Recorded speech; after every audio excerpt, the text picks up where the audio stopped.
Ladies and gentlemen, great to have you back for another Racing Post Live. The final day of 4 of our festive festival here on Racing Post Live in conjunction with the Betfair Exchange. Dave Orton, delighted, renewed enthusiasm for today. What a day it is. Arguably the greatest day of all the festive days. We've got Newbury joining the party and Leopardstown again taking centre stage. Grade 1 action for you.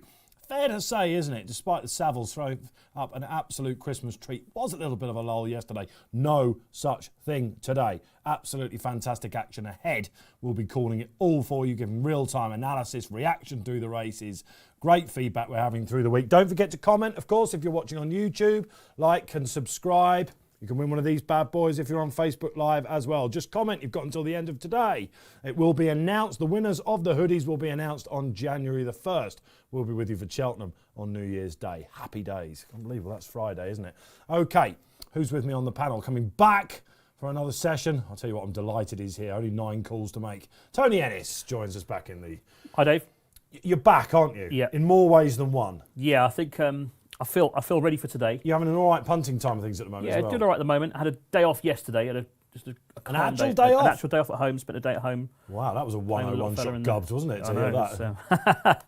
Watched the Savills. I did watch the Savills. I watched a couple of races at Leopardstown. We'll get your thoughts on that. Keith Melrose, betting editor from Racing Post, back in again. Hello, Dave. More your day today, I think, isn't it? Yeah, well, what happened yesterday, the Savills chase was great, but the lesser races for me weren't really doing it for me, whereas the non-feature races today are actually the ones I'm really excited about. We've got some handicap chases at Newbury. Newbury's a smashing punting track because the fences take plenty of jumping there. Yeah. Biggest fences that I think are in the whole country, so very excited to get tucked into some of those. Yeah, chasing is Keith's bag, as many of you will know. And... he's been with me all week. Barry Orr back in the studio. Barry, here we are. Hey, all right, lads. All good. What's the big play today, Barry? Have you got a juicy one for us? Oh, I'm going to take on Monkfish, I suppose. Probably that's the biggest of the lot, yeah. Bold. The first Barry bombshell out there. Happy days. Monkfish then coming up in a couple of races' time, isn't he? Of course, the current RSA favourite. Barry will have fingers on the buzzers throughout all of this, of course, for the sports book, the anti-post markets. We've seen some quaking, haven't we? A plus tard then, Barry, came from absolutely nowhere. It's been a long festival. You tried to take him on. You can't have seen that coming. He doesn't win the Gold Cup, does he? Oh, so much so that I've shocked him into submission. We'll get Barry back. He's still there. Barry, you're still there. We got you. Yeah, I'm here now. Yeah, it just keeps freezing on me for some reason. I'll tell you what, you got lucky there, again? because I was talking about the a plus tard lay there a little bit. You got lucky there. You nearly managed to swerve it. Yeah, I laid 2 in the race. Sam Crow and Apple Third, yeah. Yeah, Sam Crow pulled up, Apple Third wins. But this is the vagaries of it, isn't it? It does happen, and I said he doesn't win the gold. That's the joys of Dutch Lane. You kind of minimise your losses that way as well, which is unless they both place. Fortunately for us, they didn't. We're going to be learning all about the exchange. If you are a beginner, do not worry. This is the place to be. And if you're an absolute seasoned pro, I guarantee you learn something different. Keith Melrose will be operating the Betfair machine for Barry. Of course, we're playing for the Burrow 7 charity. We're keeping going that. Rob Burrow, former rugby league player, in his fight back against motor neuron disease. Looking forward to seeing their horse out with Jed O'Keefe sooner rather than later, please. So, look, great afternoon ahead. Get your social media comments in. You know we love to give you a shout. We will be doing that. And you can win one of those hoodies as well. Shall we crack on? Because in 10 minutes' time, you know what? We're kicking off with more graded action. I want to come to you first, Barry, if you don't mind, before we get the market up. The Elliott stable, the O'Brien stable, even the de Bromhead stable to a certain extent, despite the a plus tard crown taken yesterday. Willie Mullins has been wiping the floor with this so far, hasn't he?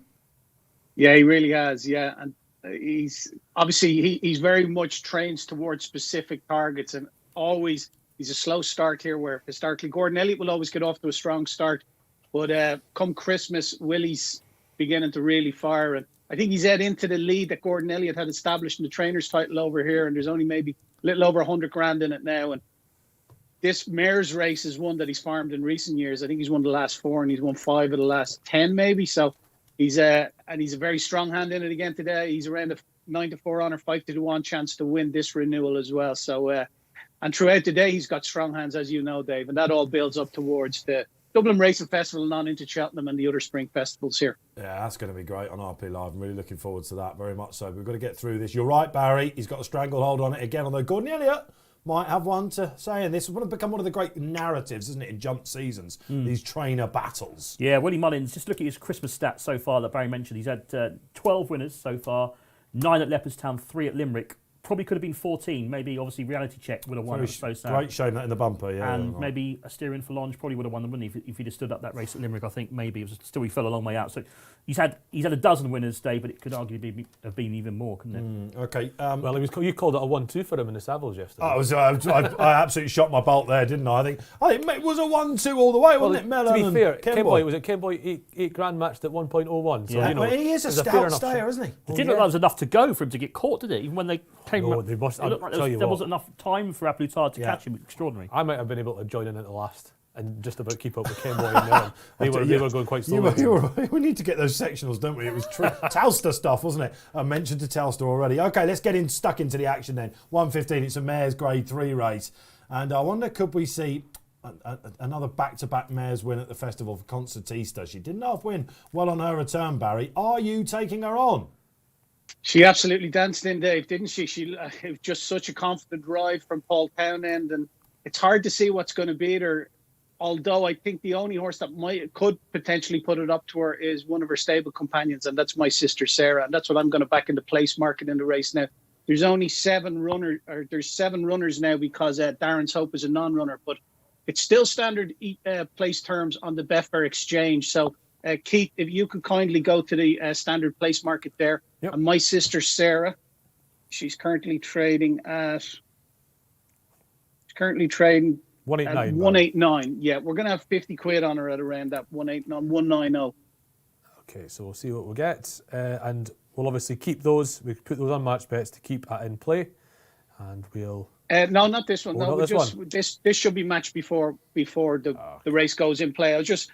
That race that she won last day, My Sister Sarah, was a real good confidence booster for her. Now, she probably needs further, but I'm sure there's no lack of pace in this race. Couple of concerns for Black Tears from Gordon Elliott in his piece on Betfair. He just has a real feeling. He was delighted with her first run back, but he just has a real feeling that she's a much better mare in the spring, and everything's about Cheltenham for her again this year. Obviously, she was second in the Coral Cup off 144 last year. And you'll probably see her go towards the handicap route in Cheltenham again this year. But yeah, for me, My Sister Sarah, I think, is a knockout betting this, and I'm happy to back it the place mark. Thank you, Barry. Okay, yeah, she's an interesting horse, isn't she? She's got interesting connections, and she, over the years, on her day, she's pretty good. And Shanning, the horse she beat last time out, no mug in that listed contest on her day. All right, you've seen where Barry's playing. If you're new to the show, that's how we go. This is the protocol. Barry gets his trades in. You can react to it whichever way you want to play. And then we go down the panel. Now, Barry mentions Black Tears there. We've got 2 ticks, I believe, coming for the second favourite. Yeah, I've gone Black Tears. I think, Keith has as well. He's not the best of form, though, is he? He's had 4 winners, I think, as opposed to 3 at Leopardstown. Yeah. And 1 at Limerick. So he's not... I mean, he's had more runners as well. He's had so many runners the last few days. And I think Farouk Delen won from, didn't it, Limerick yesterday. Scrambled home there on the Jodie McGarvey. That was about it for yesterday. But I think Ballycairn won at Leopardstown, didn't he, in the bumper. That was a fortunate win because obviously that was the race that Reality Check would have won. But I like Black Tears. I think she's a really progressive mare. I like her attitude as well. I think she was in this race, but she's 3rd in it last year. I just got a feeling that Concertista might just disappoint. I know you're with her, but I think she's different at the prices, I can't be with her. I'm going to go Black Tears at the odds. If there's a lot of pace on it, will suit Build Me Up Buttercup, won't it? But she's one of those Build Me Up Buttercup. She's just been really well placed the last 3 times, I think. Yeah, I think so as well. But with Concertista, we're missing out the last flight, aren't we? And the last fence. Concertista is one of those horses that probably wants to be presented quite late. They're probably not that glad to see the hurdle. You think they'll all be rowing away by this point? Yeah, well, because you want to just present her as late as you can, and you probably want that hurdle in your way to, just for her something else for her to focus on before you put her to the front. So I don't think that'll suit her, and I think she's her form does have a lot going for it. In terms of style, she is outstanding, really, but she just might be one of those funny horses that you need to present right. And she's giving £8 to Black Tears here now. Black Tears has been second in a Coral Cup off, as we said, 144, and the winner there, obviously, Dame de Compagnie was a bit of a controversial thing, but she'd have won that with an extra £6 on her back, let alone the 2. Yeah, sure. And Black Tears has otherwise won the Coral Cup, you know, in that sort of regard. She is getting that pull on Concertista. The worry is what you're saying about Elliot, that he thinks she's a spring mare. These things tend to be pretty self-fulfilling.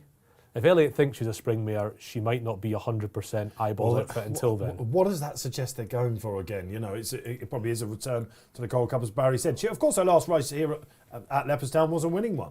I remember David Jennings put her up at a whopping price that day. She got home, and loads of people will remember that. I just think Concertista, what price is she for the mares race? She must be nearly favourite for that, Barry, I think, mustn't she, Concertista? What's the market saying about Concertista then? Do you think that this omission of the hurdle again in the home straight might just catch her out? I wonder if punters are a little bit worried about that, because she looks bigger on the exchange, not surprisingly, than she's on the track. Well, she's 190 on the exchange, 10 to 9 on. She had been odds against, trading at odds against. 2.20 is the highest she's traded. So she is very, very strong. Obviously, she's got the reopposing Manila Melody in here again today, who likes to make the running. So I wouldn't be surprised Manila Melody and Mary Frances probably go off in front. And you know what you get with Concertista. She needs to be delivered late, like we saw at Fairy House. I'm not so sure the omission of the last hurdle is going to be that much of an inconvenience, because if she gets a good lead into the straight, they're just going to be Paul Tennant's just going to be able to sit in behind and just let her row on in the last half a furlong or that. So yeah, it's going to be tactically it's going to be a very, very interesting race. But for me, I think you're going to see the likes of Manila Melody and Mary Frances go out and set a good gallop. That will suit Build Me Up Buttercup, of course. She's been called some names, Barry, hasn't she, Build Me Up Buttercup, despite the fact that she's I'm tempted to say she's probably certainly one of the most talented of this. Take Concertista out, she can do it on the flat. Remember when she got beaten at Royal Ascot with Ryan Moore on in the Ascot Stakes? Yeah, and well fancied that day as well. He had a stack of runners. He had a stack of runners in the race. Willie Mullins, second to Grand Vizier, wasn't she? That's it. But I suppose the win in Punchestown, the win in Gowran Park, you know, she's a very, very capable mare. But you'd have to think that Willie Mullins knows what the pecking order is in Clonsutton, and it's very clear that she's not in the same calibre as Concertista. Yeah, she has let them down a couple of times, hasn't she, I think? And punters kind of remember these Royal Ascot defeats, don't they? And I was with her on one of her wins during the start of the season. I thought maybe she's getting it together, but last time she could actually be, you know, at an advantage with no final flight hurdle. Right, we've got a social media comment. Who's opening the show? Let's have a look. It's Michael Wiseman. Good to have you on, Michael. Manila Melody, massive prize. Well, considering, I know that Concertista laughed at her, but Concertista is now slightly worse off at the weights, isn't she? She is bigger than I was expecting, Keith, Manila Melody. Yeah, possibly, but I absolutely... You grimaced there a little bit. Yeah, because at the same while she should get a bit closer to Concertista and was only beaten, a length and a half, you're right, she was laughed at, essentially. It's only circumstance that's going to get her in front of Concertista. That comment, it almost sums up what a support do Bromhead and Rachel Brackmore have, don't they? They're always there or thereabouts, aren't they? Very reliable operation. Absolutely, yeah. I'm looking at the market here as well, though, and my sister Sarah's a one for all the money. Black Tears has been pretty weak. Yeah, listening to Barry Orr. You can get 10 on the Betfair. Is that right? Listening to Gordon Elliott probably when he says, I don't think she'll be fit till the spring, lads. Yeah. That sort of carry on, you know, it is a worrying sign, because, as I say, when these trainers get an idea in their head about a horse, they tend to act around it and make it self-fulfilling. Jack Kennedy back into the fold, of course, that he's passed the medic. We should say it was a big story yesterday, wasn't it? And he does take up all his rides today, Jack Kennedy. Good to see him back on the track. Manila Melody's off. Okay, they're off and running. Let's go to Tony Ennis then for the first here on RP Live. Yeah, here we go for the Advent Insurance Irish European Breeders' Fund Mares Hurdle Grade 3, 2.5 miles. Now, missing that flight in the straight, so I'll make it just 8 to jump in total. And as expected, Manila Melody has gone straight into the lead for Rachel Blackmore out in front to My Sister Sarah, one of the 3 in the race for Willie Mullins. And the gap to Black Tears is going to settle in behind them just ahead of to the outside. That's Mary Frances, who's racing ahead of Concertista, who, by the way, is 9-2, second favourite currently for the Mares Hurdle, just behind Honeysuckle in the market for that race at Cheltenham. But this, of course, is a Grade 3 race in its own right. And the leader, stretching on, Manila Melody, a length and a half to the good now. So My Sister Sarah is going to sit second for Brian Cooper, who had a Grade 1 winner on Boxing Day, didn't he? Then a gap back towards the inside. Black Tears is going to race in company with Mary Frances. They're followed by Concertista, 3 lengths to Build Me Up Buttercup, and 3 lengths to the outsider Serpolette, who is last of all. Feel quite well strung out over this flight on the side. That will be the last, of course, now we believe next time around. So it's Manila Melody, Rachel Blackmore, out in front. Had a bit of a spill yesterday, but she's fine. And she's a length and a half clear to My Sister Sarah. Brian Cooper for Willie Mullins in second place. And a gap of 8 lengths to find Black Tears to the inside, the Gordon Elliott runner, alongside Mary Francis and Sean Flanagan. Length and a half to Paul Townend and Concertista. Willie Mullins looking for his 13th winner over the Christmas festival period. And the back markers are Build Me Up Buttercup again for Willie Mullins, David Mullins in the saddle, and last of all, Sir Paulette. They are jumping it. I think they're only jumping. I think it's only the last circuit possibly where they're missing it, as I heard that one. So they have jumped the last, but it won't be the last next time round. They're going a fair old lick, guys, aren't they, as well? Yeah, I wonder how how does that work? I don't know either. If the sun's low or whatever, then it must be low for. Are they going to jump it again then? They bypassed it in the previous maiden. Unless it was damaged, maybe. It must have been damaged in the previous race rather than anything else, maybe. Surely they jumped this then. I mean, it's another crisp, beautiful day over there at Leopardstown, isn't it? So, but if you're on the Fav at the minute, Keith, I think it's all gone perfectly to plan, isn't it? You don't want to go a dawdle. They haven't done it. No, they've not dawdled around. You know, it's been a reasonable pace on. You know, you probably want Rachel Blackmore to try and stretch down the back. She has put a couple of lengths there into My Sister Sarah, who's been on her quarters for most of the race, and it's just Rachel Blackmore will know that though, and I think if Brian Cooper's there to make sure she doesn't get to do absolutely everything she wants. It looks that way. Of course, Barry, you fancy this runner-up. She does want a bit further. You'll be happy with the tactics so far. Does the market bear that out? The favourite's relatively strong at around the 6-4 on mark. The one in front then, Manila, is into 8.2, 8.4, My Sister Sarah, 11 Black Tears. So still all to play for, favourite odds on. Back to Tony Ennis then as they go on to the far side. First race of 9 here on Racing Post Live today. Yeah, cards yet to be played. Still Minella Melody leading up for Rachel Blackmore to in second place My Sister Sarah, who's not really given her that much peace, as Barry was saying up front. There's this gap of 6 lengths. Black Tears has always been alongside Mary Francis. They're third and fourth. Black Tears, I thought, jumping well. Concertista a bit fiddly maybe over that hurdle, but didn't lose any ground. And a gap to Build Me Up Buttercup. And then another gap to Sir Paulette, who's still last of the field. So Minella Melody, maybe Rachel Blackmore wants to get a little breather in, a chance to fill the lungs before the final push in the last half mile. A length of a clear to My Sister Sarah, who's close still in second. Then a gap to Black Tears alongside Mary Francis. 3 lengths to Concertista and Paul Town. Looks to still be travelling quite strongly, the favourite. She's karting, yeah. She's going well, isn't she? Then a gap to Build Me Up Buttercup. No move yet on her either. She seems happy to sit where she is. Townend's perhaps conscious of that gap. It is about 6-7 lengths. It's a fair gap, isn't it? He doesn't want to get too far behind here. Yeah, that's a good 6-7 length, that. Minella Melody then, can she make all? Still clear by a couple to My Sister Sarah. Then this gap that's remained at about 6 or 7 back to Black Tears, who's alongside Concertista. Mary Francis has cracked now. Build Me Up Buttercup looks in a bit of bother as well, I think, being ridden along. And then a huge gap to Sir Paulette as they take that aerial view, and it's still up front. Minella Melody leading for Rachel Blackmore. My Sister Sarah's close. The stablemate Concertista is now third. Here comes the Fav. Just shading Black Tears. No move yet from Black Tears, though, on the inside. Then this gap to Build Me Up Buttercup, who's got a bit of work to do. That's the flight on the side, which is taken as the second last. And it's still Minella Melody in front, but the cards are about to be played, I think. Yeah, Concertista's coming through Don't strongly. rule out Black Tears here, but the My Fav Sister Sarah seems to have cracked there. We've got the two big players from the market coming through. It's the old rivals, isn't it?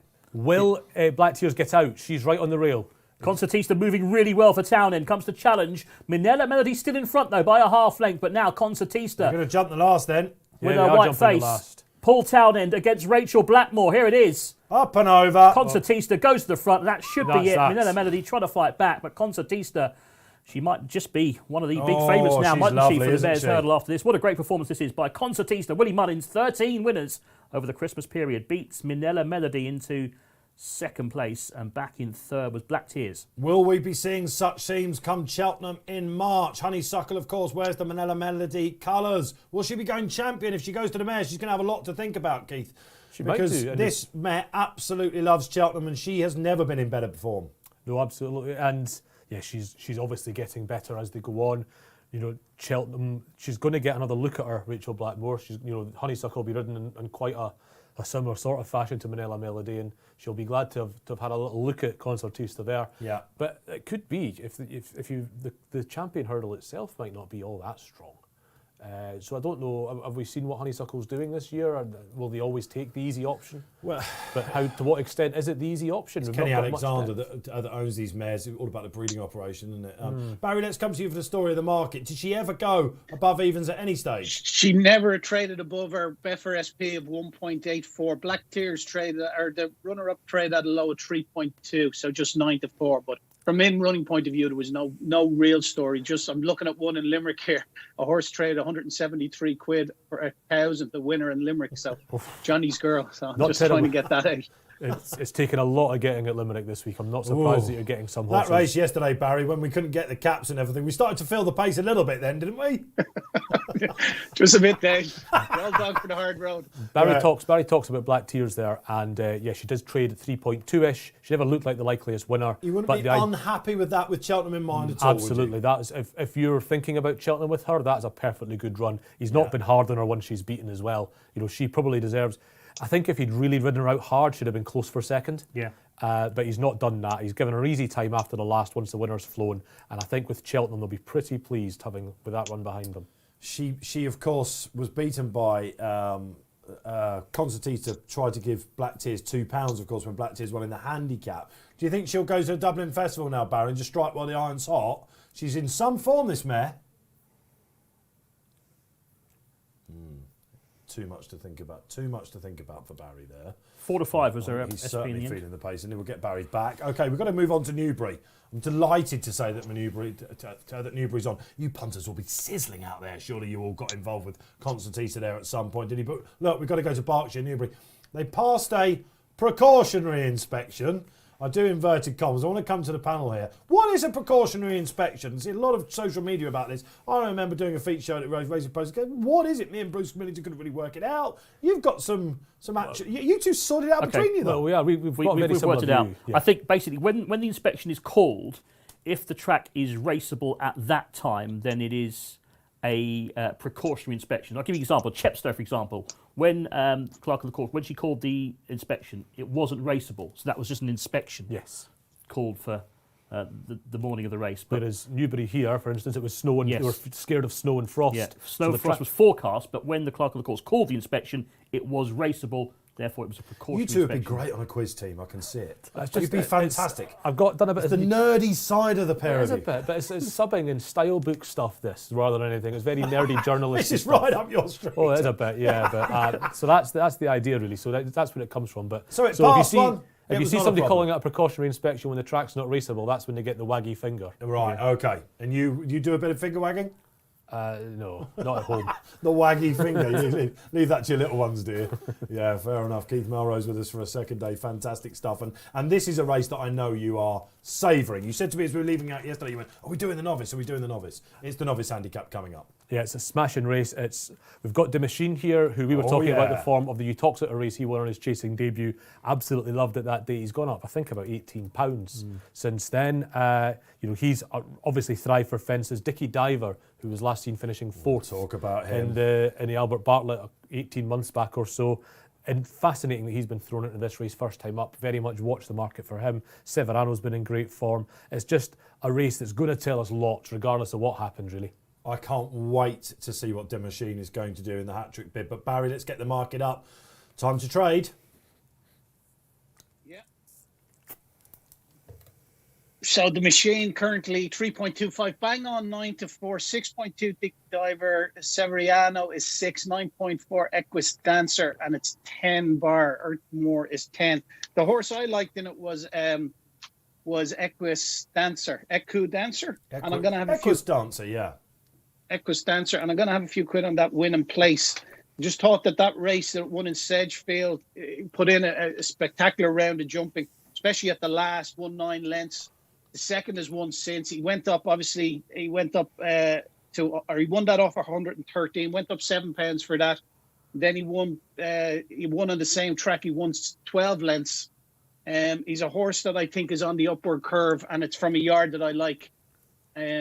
I just think it's a bit of value in there, a bit of fat in his mark still. And at 9.6, I think we're going to be a price taker here again, Keith. Have 25 quid on the win at 9.6. And then in the place market, the standard place terms here, 2 places. He's trading currently at 2.74, have 25 quid on him in the place. Obviously, he needs to improve considerably, and it's a big step up in class for him. But I think he's well capable of it. And like I said, it's a stable I have a lot of time for. Yeah, me too, Barry, and the rider as well. Sean Bowen's having a really, really good season. About a month ago, look at man possessed. He's had a few winners, of course, over the Christmas season so far. The ground with him would be something that he's still got to really prove. But I remember the quote I got from Peter Bowen after he won that race. We're gonna try him over a bit further at some point. We won't be afraid or something, I think it was, to try him over a bit further. And you got the feeling that this was a horse they thought might take him to a festival. So the fact that he's a 15-2 shot, Keith, sums us what sort of strength race we got. Oh, it does, absolutely. We've got, you can make a case for just about everything in this race. And from my own selection, I've come in as one of those those occasions when you feel a bit like you're doing something wrong, but I have actually backed the most exposed horse on the field. Yes. Okay. I have backed Paint the Dream to each way here. Oh. Now, he's had lots and lots of goes. He's still a maiden over fences, and is it his third season, perhaps? We were talking earlier. Is he a third season chaser? He might well be. But he's just slow. He's been running in good 2.5 mile races against better horses, and coming up short. But against some very good ones, hasn't he? He's been in graded races. He ran in the novice handicap last year. He basically kicked very good company at a trip that's probably too short for him. I would have been even happier if this race was 3 miles, but it's 2 miles 6 on quite testing ground.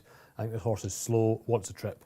So at a big price, I thought he was worth looking at each way if you were getting the 3 places. Second in the Dipper Novice Chase, which comes up on Friday, of course. Was that when Midnight Shadow won it, when Champ fell? Yes. Yeah, you sort of assumed... Of course, you do forget that Champ, of course, was in that race. Remarkable scenes that day, wasn't it? OK, Keith Melrose, happy to take a chance on a horse that's got the form, but perhaps not which one other punters latch on to. Demachine will be a joy to watch around Newbury, won't he? I hope so. I just wonder, he's gone up so much in the weights, hasn't he? He needs to be a festival horse to win. From Racing Post ratings, it could well still have £10 in hand, couldn't he? 150 we gave him for the Ascot win. We did. He's up to what, 140 now? 140. I think he is top on the Racing Post ratings. He was he's 164, and the one yes, that's top by one. Is Paint the Dream. Yeah, Paint the Dream. Yeah.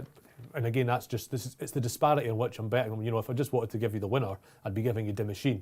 But there's such a massive price disparity. He has been a joy to watch, hasn't he? The Utoxeter form worked out sensational. He won as he pretty much liked. Richard Patrick must be really enjoying this. I'd be surprised if he wasn't. He's certainly the horse that's finished third to him and second to him in his 2 runs. The horse called, what's that called again? It's a Harry Whittington horse, I think. Young Bull. That will definitely win races, especially over 3 miles.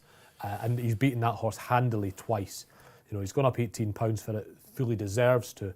We're now at a point though where if you win a race like this of 140, you've got to start looking at going for the Cheltenham Novices. Indeed, because there is no Cheltenham handicap, novice handicap now, of course. A Plutard won it 2 years ago, and of course Imperial Aura won it 2 years ago. We're talking about championship horses, aren't we? We were talking about that race, but it was those horses came into the race with, I think, RPRs of 147 and 150. Yeah. Those are ratings that you should be using and going into championship novices. Dipping your toes in, yeah. Yeah, so it was arguably detracting from the championship races in those 2 instances. So there's a positive for the omission of the novice handicap. Enzo, quickly your selection. I just got with the favourite. I think I thought he looked really good, as you say. He beat Morning Vicar, didn't he, at Utoxeter?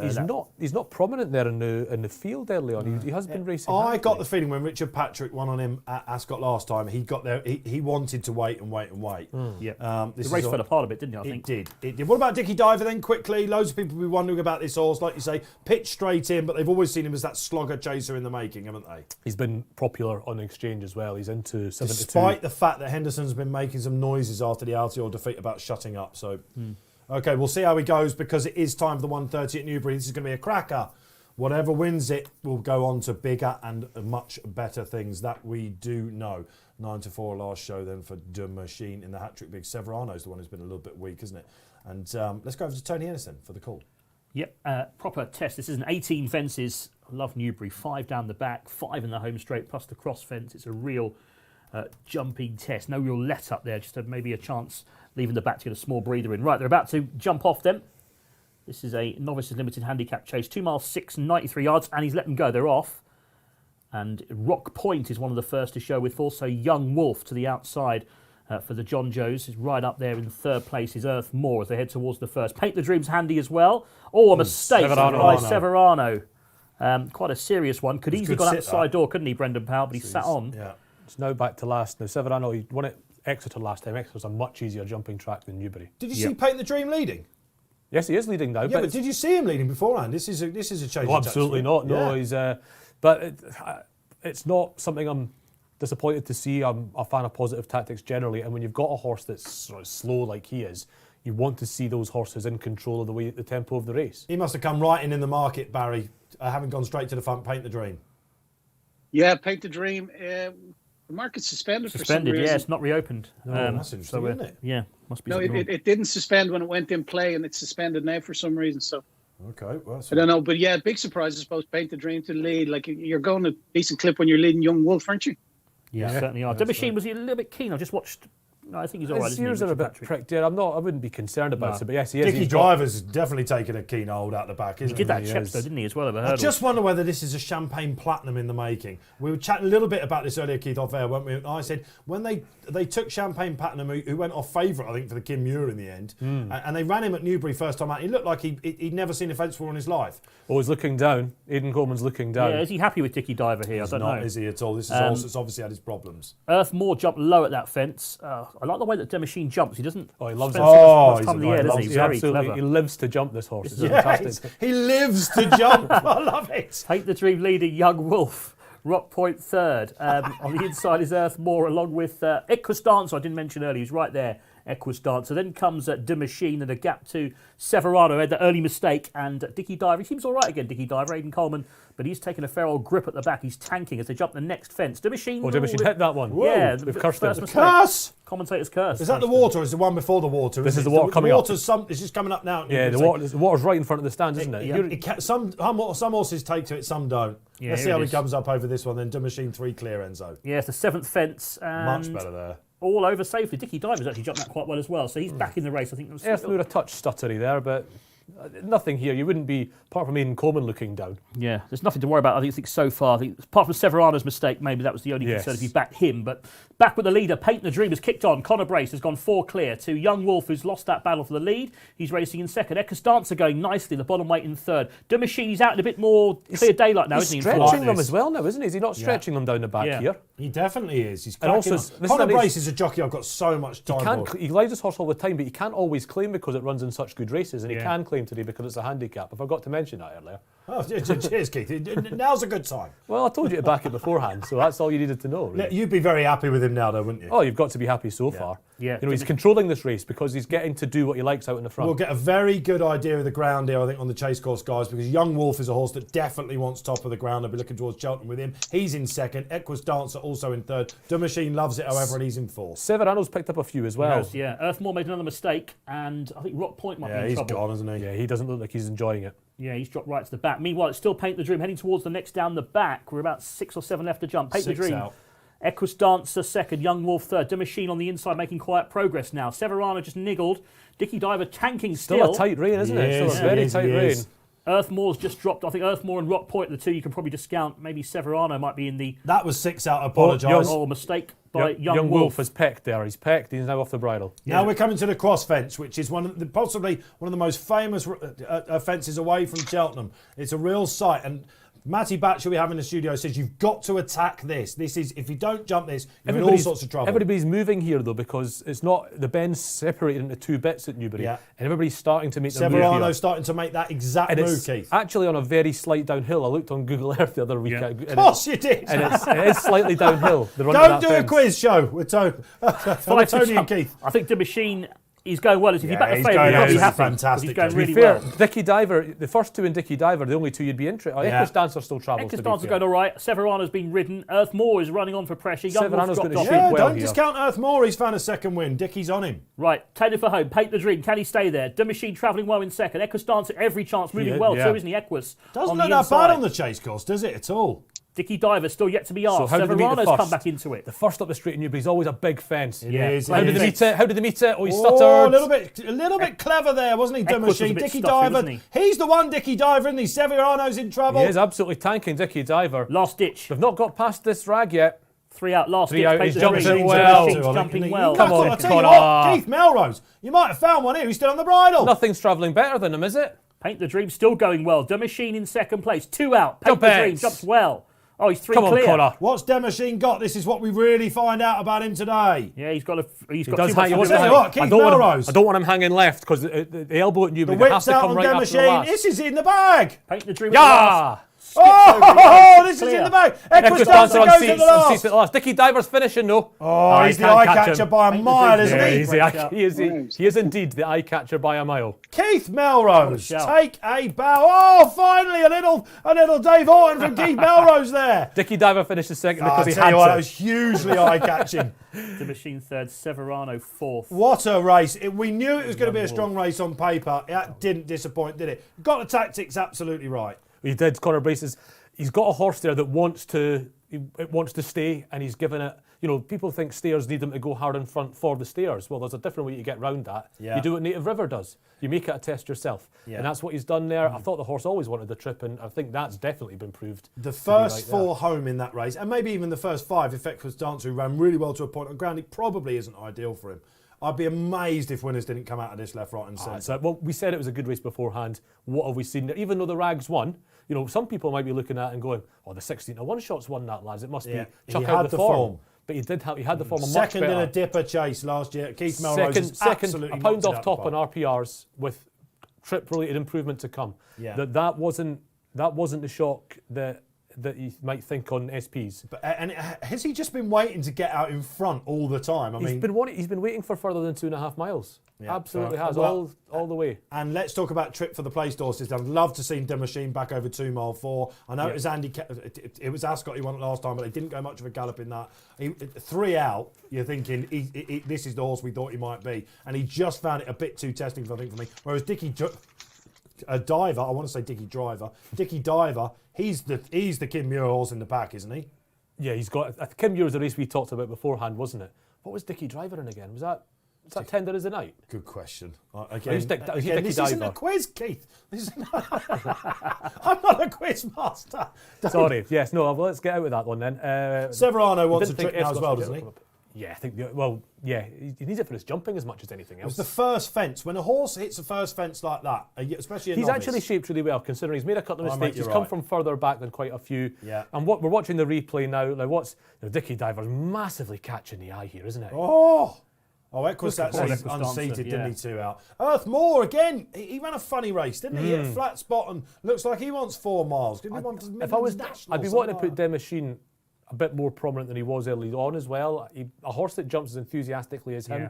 you're wasting your time putting him in midfield. You feel a lot of the time. Very I clever just jumper would as well, like isn't to see him back on a bit more of a sharper test, I think. I think so. What do you That do with novice it? handicap would have been perfect for him. What about the Trials Day one tends to be quite good. The Cheltenham 2.5 mile race that's coming up on Friday tends to be weak. Could And he that'd be have a been good plate race. horse? Could he be a festival plate horse? Oh, he'd be a great horse for that because they Yeah. often don't come back right Simply there. the bets.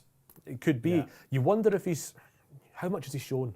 You know, there'll be horses that come into that race that have shown nothing I like know what you mean. the amount he has. That is very interesting. What a race. Did you enjoy that out there? If you weighed in with Keith Melrose, you're absolutely loving life at the moment. More of that, please, KM, as we go along.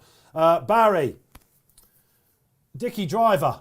They're going to have some festival fancies for this chap, aren't we? He's going to be one for the previews, isn't he? Yeah, could work out a decent race, that, like you said. Good performance from the front for the winner. Well done, Keith. The race never went and played. It was a technical issue, which sometimes happens on the Betfair Exchange, and there was no in-running betting on the race offered. There's a first time for everything, Barry, on this show. Don't you worry. And we're going to come back in style, as I know you are. Because, listen, this is what I love about you, Barry. You put your head on the block. It's the time to do this. A couple got sunk yesterday, but you've got a juicy one here. You're taking on Monkfish. I'm just taking on Monkfish at the price, Dave. It was 4 to 5. You could lay it at last night. It's now 6 to 4 on. It's 1.61, 13 to 8 on, and it's getting shorter. So, I don't mind having the rest of the field running for me at 13 to 8. I think latest exhibition, there wasn't a cigarette, the width of a cigarette paper between them in the Albert Bartlett. They're very comparable in terms of ability over hurdles. I think Conflated, obviously, he was probably a little bit... the form of his race that he won in Navan was... you couldn't read it literally in that the runner-up, the big breakaway, stopped to a walk virtually. Now he's gone and won since, but I think Conflated has a chance. Having said that, and I think Eurobat's in there as well, not without a chance. So, just at the price to lay the favourite at 8-13 and have the field running for you at 13-8 against, that kind of suits me.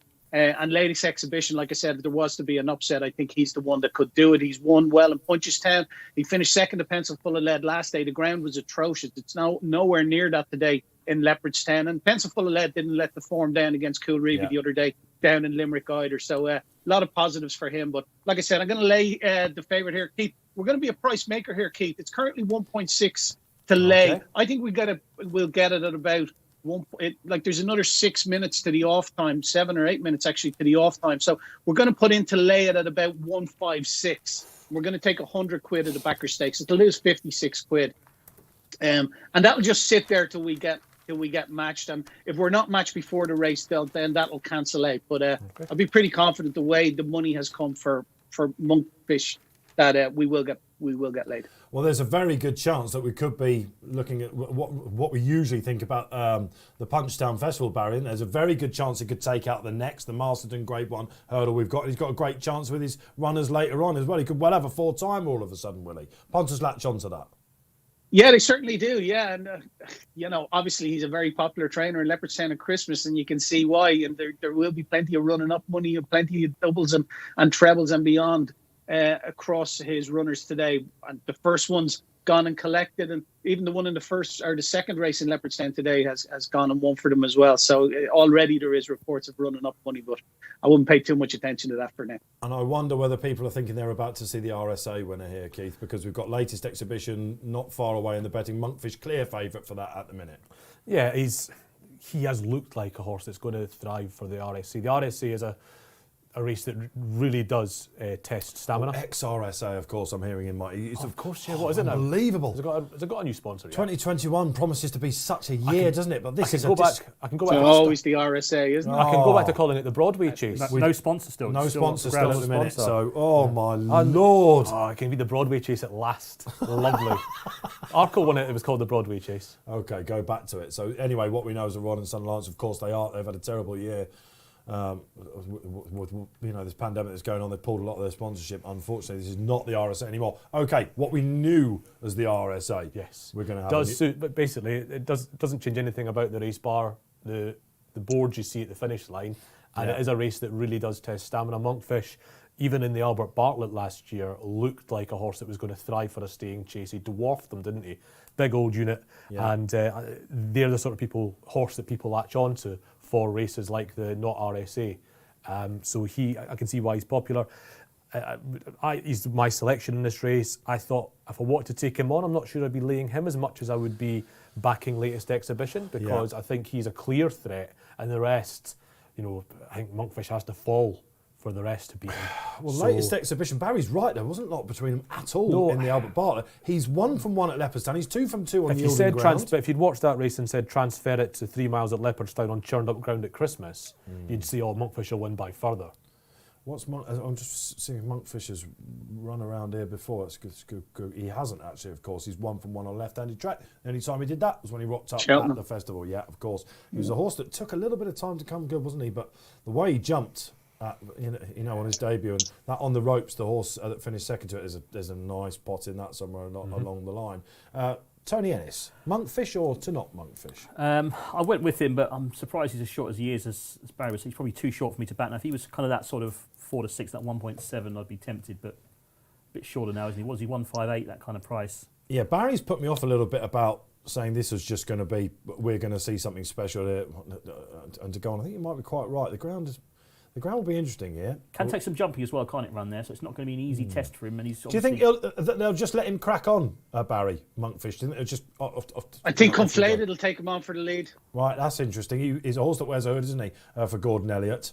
He beat the big getaway, didn't he? Of course, who hosed up in our last race here yesterday. Probably not the horse that we saw that day, though. So Barry's right. He probably is a bit flattered. But Gordon Elliott has got the record in this race. In the last 10 years, he's on a 4-timer in it. Shattered Love in 2017, the great mare. Delta Work, of course, before he went on to go close in the RSA. Battle Over Doyen. Took it last year. A hot price favourite, wasn't he? So favourite's got a great record in this race. Gigginstown as well. Those 3 horses, weren't they? Of course. And the other thing slightly against Monkfish, I guess, you're looking down the winners, only Our Duke for Jesse Harrington, rocked up having had just the one run over fences to his name. Is that so? Carlingford Loft, a great Carlingford Loft, one of my favourite horses, was the only horse to win it this race without one coming next to his name. So Latest Exhibition does have a bit of a public following, doesn't he? Yeah. He Gordon really Ennis had a does. nice winner at Limerick, by the way. She won the Grade 2 Grand Ra. Won that. Willie Mullins are the favourite in that. Not sure onto Galopin des Champs. But so Elliot, little boost for him. Very which much he so. needed, 'cause he's We all been need a bit of a fairly quiet. boost every now and then. But yeah, I don't know. I think it'd be a watching race for me. It wouldn't be a race to be backing. But if he is going to be, what is he, 3-1 for the former RSA Chase? Again, The Saint Chase at the festival. it's a bit of a price thing, isn't it? We've got loads of socials out there. We will get to you in due course. We've got a bit of a break actually between the penultimate race and the last race at Newbury, so plenty to talk over. We can talk about highlights of the whole festive season, what's coming up, of course. Cheltenham on New Year's Day. Let us know what you think about the cards there. Anything you want to chat about, pretty much. We will cover. Don't forget to like and subscribe if you're watching YouTube, and if you're on Facebook Live as well. Get your comments in. We absolutely love it. So they're going down to the start then. Have we been matched, Keith? We haven't. We just have there, Barry. It took us a while, but in the last minute or so, I've been watching. We're on. Patience. Sure. The trade is on. Happy days. He has come in. He was 1.61 for quite a bit there, but he's come right in now. Fortunes for it on the machine, We've been matched. Yeah, there's a lot queuing up to back him. Was it on the machine? Again, it's just when Mullins gets like this. The reason why I've mentioned the Punchestown Festival, we can go through the cards. That have 30 winners on the week. They just get. I don't know. It's the best operation that I've ever seen in jump racing. I'm almost certain of that. I think you think the balance is changing just a little bit now in Ireland. Now the dynamic in that there was horses that Willie used to have the owners and they'd be able to go and maybe pay that 300, 400, 500 grand for horses now. But the balance of power with the relationship that Gordon Elliott has with Cheveley Park, and Noel Moran, who sold his payments business for a lot of money. They're the owners now that Gordon has, and he's able to go and say, listen, I think we should buy this one or buy that one. And they're putting the money out for him, and they're backing him all the way, even with Gigginstown losing that patronage over that's ebbing away over the next couple of years. He has backfilled that gap, and I think that will begin to show, if not this season, but into the next season and the following season. Just keeping on that, Barry, that was almost the great leveller, wasn't it, between them when Gigginstown, of course, took the horses away from Willie Mullins.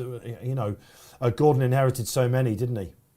Yeah, and that was the year that Gordon went into Punchestown over £1 million ahead of Willie Mullins in the trainer's title. And lo and behold, we all know what happened. Willie won over £1 million and won handsomely at the finish. Okay, let's get the social media comments up then. We've got some more coming in as asked for. Happy days. Jason S. Good to have you on, Jason. Exhibition, Ladies Exhibition, got it at 5-1. Perfect each way. Can't see it out of the top two, of course, just the top two places. So, listen, little between them in the Albert Bartlett. Tactics here. We're expecting Conflated then maybe to give Monkfish leaders, Barry suggests? Yeah, I would have thought so. Monkfish won't be far away. I don't think Townend's wanting a sprint from 2 out, so I think he'll just act in order to make sure that doesn't really happen. This Monkfish is a long striding big horse, and he'll just be making sure that they don't piddle about until the end of the back straight. As we saw in the Paddy Power Chase, though, of course, with Castlebourne West, another winner for Team Close Sutton, they just let him crack on with it, didn't they? That was a hell of a performance under top weight, that was, wasn't it? A horse that, of course, ran in the RSA. Look, Willie Mullins is having a great Christmas time. Let's hope you are as well. We're in that sort of no man's land period now, aren't we? My wife hasn't got a clue what day it is, most of the time. But especially at this time of year, she's absolutely clueless. No idea if it's a bank holiday. What's happening? Are the bins being collected? We pay for exactly. When is it, black or pin or whatever? But yeah, no, that's right. They're parking in London or what? It's still pretty quiet out there, guys, isn't it? I've never known London quieter. Yeah. We're going to sort of miss it's eerie, it. isn't it? Driving over the bridge and just see nobody around. Yeah, Crazy. okay. All right. Right. It is indeed more Grade 1 action then coming up. Townend. 2 Grade 1 races coming up for you at Leopardstown. Really looking forward to this. Real-time analysis. You won't get it anywhere like this. And, of course, we do home in on future targets as well. I know loads of you out there like that. And we will give you the reactions. Monkfish is going to go off 2s on the machine. Fortunes for him. He has a little drift out and he's gone back in again. Yeah, What price is he now, Barry? Yeah, 152, so only 2 ticks off, 2's on. Yeah, okay. Very, very popular horse out there, isn't he? Absolute whopper and of an individual. Townend's going to have him prominently, it looks like. Foxy Jack's up Foxy there as Jack's well. was up there, yep. That looks like maybe that one's going to take them on, but it does look like Townend's not going to let anybody away with much or away with just getting to dawdle on the front. There's another one for Kicking of course. Nomi's got Eurobot in here. Also won nicely enough last time. Probably a pretty strong race then, isn't it? As expected. Small field, but they're about to jump off. Let's go to Tony Ennis for the Neville Hotels. Yeah, Grade 1 action here on Racing Post Live. 3 miles for the novices, the Neville Hotels Novice Chase. And they make that slight dogleg turn, which takes them away from the 3-mile start towards the first of the jumping test, which comes up pretty quickly. Foxy Jack's Monkfish, the 1-2. Lovely jump Shot from beautifully, Monkfish. doesn't he? Latest exhibition was a bit sticky there. Barry, when he got beaten by Pencil Full of Lead, I backed Pencil Full of Lead in running because latest exhibition was a little bit sticky. And he wasn't great there, was he? No, but they were putting it down to the ground that day. They were expecting it to jump considerably better today, so he's jumped the second a lot better. That was much better indeed. Okay. Monkfish has pinged them both, hasn't he? He must be 2 to 5, mustn't he? The way Yeah, he is. He's gone 2. How well did Mellon jump yesterday, by the way? He did jump really well. He jumped very well as a novice as well, did Mellon? Yeah, this is. I mean, look, we've got a long way to go, but just a physical specimen that Monkfish is. Yeah. It does excite you, just a look of a strapping old school sort of chaser. For a novice, the way he's jumped the first 3 fences. It Anyway, long way to go. Yeah, there is. Foxy He Jack's got tied leading. into the regulation. Monkfish. Oh, yeah. down, yeah, he Oh, the curse again. He put down there, The didn't regulation, yeah. Barry's ahead of us, isn't it? Which is a little bit off-putting. Then conflated in Count to 5, Barry. Shut up, Count, Tony. I yeah. apologise. He can easily put you off, Tony. It's not just on this show. Count to 5, Barry.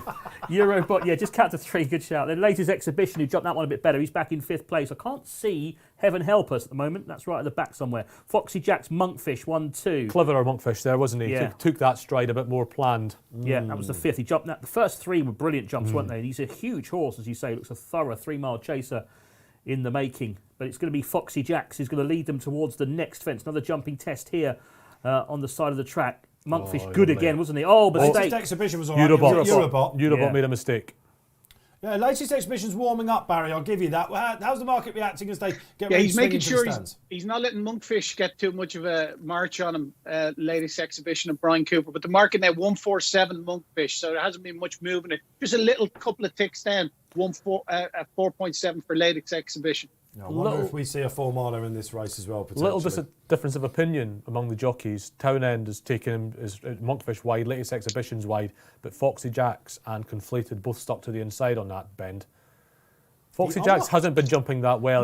He's gone a bit left and he's gone a bit right. And he wasn't great last time out, I seem to remember. They've changed the tactics on him a little bit. And interestingly now, Paul Townend switches to his inside. Yeah, he doesn't want to be on that side, does he, of Foxy Jacks? He wants to be on his inner.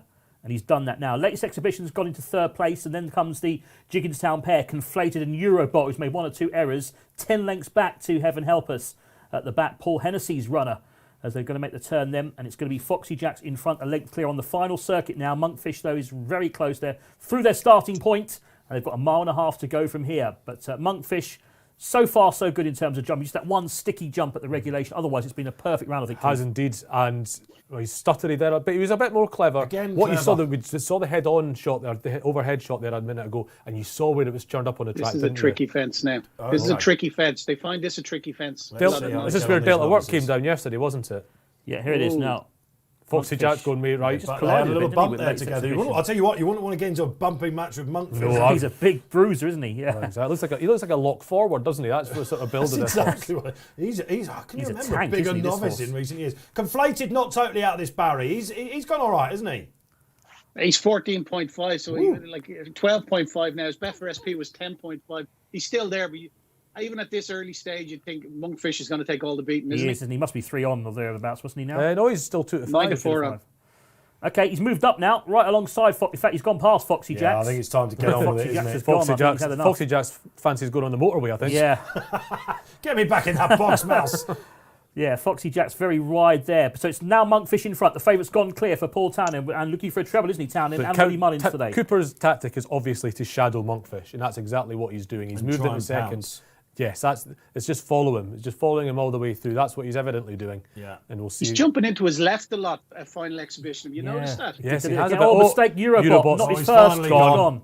I think that was about his 3rd bad mistake. Sean Flanagan. Certainly not his first. So Yeah, that was a poor round for him, Reminiscent really. of Delta Work yesterday, of course, in the Savile Chase. Right, so Monkfish is in front then from latest exhibition in second place. Foxy Jacks is still just about third. Goes right again. He's jumped overwhelmingly to his right, Foxy Jacks. Conflated. Just go a little hurry up. I'll Yeah, tell I'm you not what, he's sure not totally done with this horse. Conflated. He keeps coming off the bridle, doesn't he? There's a huge gap to heaven help us. Down towards the next. Lovely jump from the Monkfish. leader's jumped that. Latest exhibition. 7-2 on. Latest exhibition has jumped to his left all the way round, actually. Yeah, this has been some round. Are we for sure them. they're tremendous jumping this last so fence, far. guys, as Don't wanna well? curse This will be interesting. Well, we'll have to Yeah, if wait they and jumped see. it in the first circuit, they'd be jumping it on the Very, second. yes, I'm sure. absolutely. Yeah. Monkfish at the next. Again, he was good. Latest exhibition's about 4 lengths away in second. Just a squeeze of the reins, I think, for the first time. He's a for more Cooper. workmanlike horse, latest exhibition, isn't he? But boy, he's got Still some in his attitude. We've slipstream. seen that over hurdles. Conflated in third. Foxy Jacks, to his credit, is hanging around, isn't he? I He's thought obviously he was going to drop out. He's obviously still has there. an engine, doesn't Yeah. he? Must be quite a good horse to be. Get him round Sandown. It's the regulation. Fairy This House. is the regulation. This is the test Powers now. Gold This Cup. is the one he didn't like beforehand. He got a he's little bit all close into Clever, it, wasn't he? You'd say clever. Yeah, latest exhibition, a few distress signals perhaps. He's just been niggled a little bit by Brian Cooper. Monkfish has a length to spare, but now he's trying to get up his outside. Yeah, this is up latest Gonna put exhibition it up to straight, him I here. think. Yeah, he is. This This is what he is wants. eyeballing him now. So Yeah, let's see. Monkfish looks like he's going the better though. Jumping that one. Does, That's a and half he's jumped clear. very well. There's Foxy still Jack's 4 in under this pressure. running here. Foxy Jack came off the bridle pretty quickly there. This is exactly what latest exhibition wants. This is I what don't you wanna try and- see. Yeah, The Albert absolutely. Bartlett all over again, isn't it? Monkfish. This is There's exactly. going to be a right buckle Is he going to get This rolling? is where Emma? we see what Monkfish has got, because latest Right. exhibition he's a real bruiser. Monkfish has a half-length lead Oh, to he's latest classy, exhibition. isn't he? What's going to Townend's happen confident. here? He fancies it, doesn't he? Townend really does Yeah, fancy he's it. not gone for him at all, whereas Brian... Let's he see was the really- jump at the last. Tony Ennis at the last. This is all to play for. Monkfish and Oh, latest he exhibition. jumped it real Monkfish well. got a good jump, but you needed one. He's away from the fence quicker as well, Yeah, and now this he's is- stretching out 2 lengths ahead of latest exhibition, who's trying to come back. Still 100 yards. Monkfish Monkfish doing- over. Monkfish, is he all doing out. much? He's Just doing shuts enough. the door there. That was Yeah. some round of jumping. I think 2 very, very good Oh, novices. unquestionably Yeah. two Gold Cup horses of the future there. They will surely dominate the RSA betting. We'll get to what we think about moving forward, exactly what the price is for the RSA. But Barry, latest exhibition must have gone short at some point.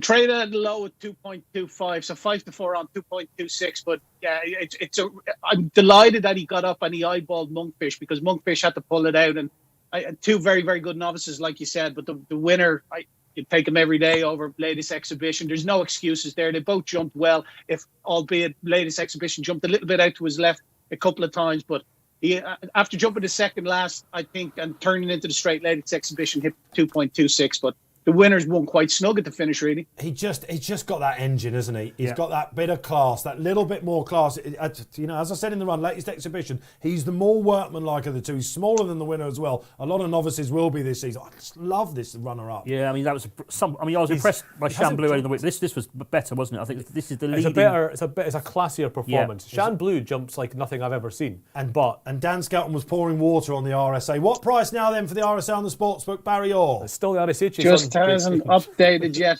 2-1. I can Just see. hasn't up. Yeah, We're calling it the 11 RSA, for goodness it's sake. RSA chase on the Betfair 15 Exchange. days.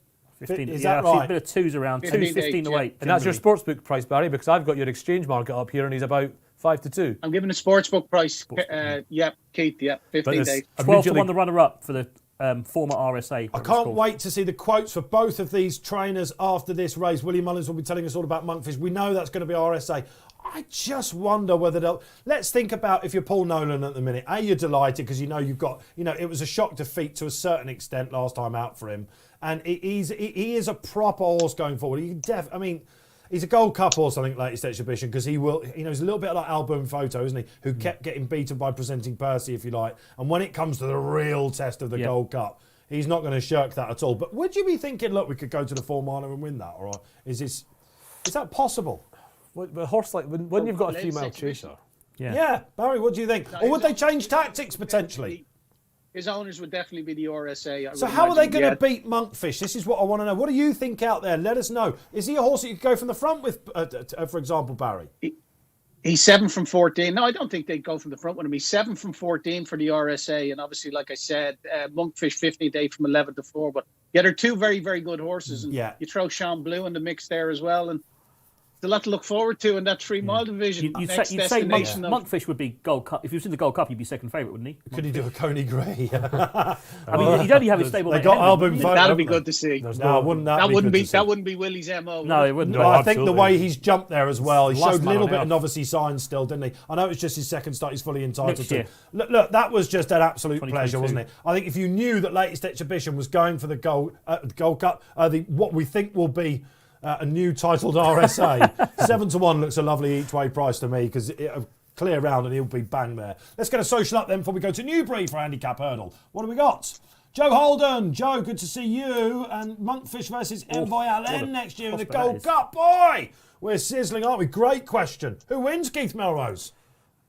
I think you'll get a bigger price about Monkfish, and he's the more obvious Gold Cup type. He's got Stayer, isn't he? Isn't he? He'd outstay him, wouldn't he? You probably would outstay him, but you sometimes get these Gold Cups where they're too scared to go until 3 out, and that's the sort of one Envoy Allen would win.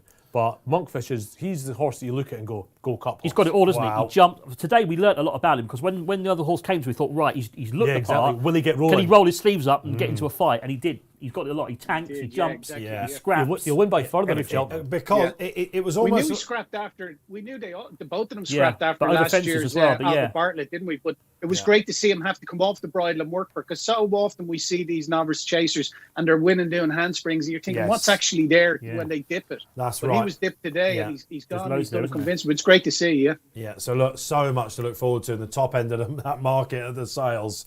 Yeah, it's really bearing fruit now, isn't it? Okay, we've got to move on. Newbury back, delighted to have the Berkshire track with us. 2 non-runners then in the next to 205, Barry. The Cobb, a strong favourite, and a hat-trick bid for Ben Pauling. Yeah, he's 5-2 at the moment. The Cobb, Utoxeter win. He beat Peachy that day, and then his win in Haydock, one of our sponsored races. But he's 3.4 at the moment. 4.0 Calvadoge. 5 Nordic Command. I think I'm going to lay Calvadoge. That's one I want to take on today. I thought the win in Plumpton when he beat Fraser Island. There's 2 horses he beat that day, Hugh from Granite and Ballydoyle. They're both rated 104. I thought that was pretty poor. Now, he won well in Taunton, it has to be said. But again, he beat very little. He beat a well-exposed horse, Air Force One, who's rated 128. I just think there's probably a couple of improvers in here.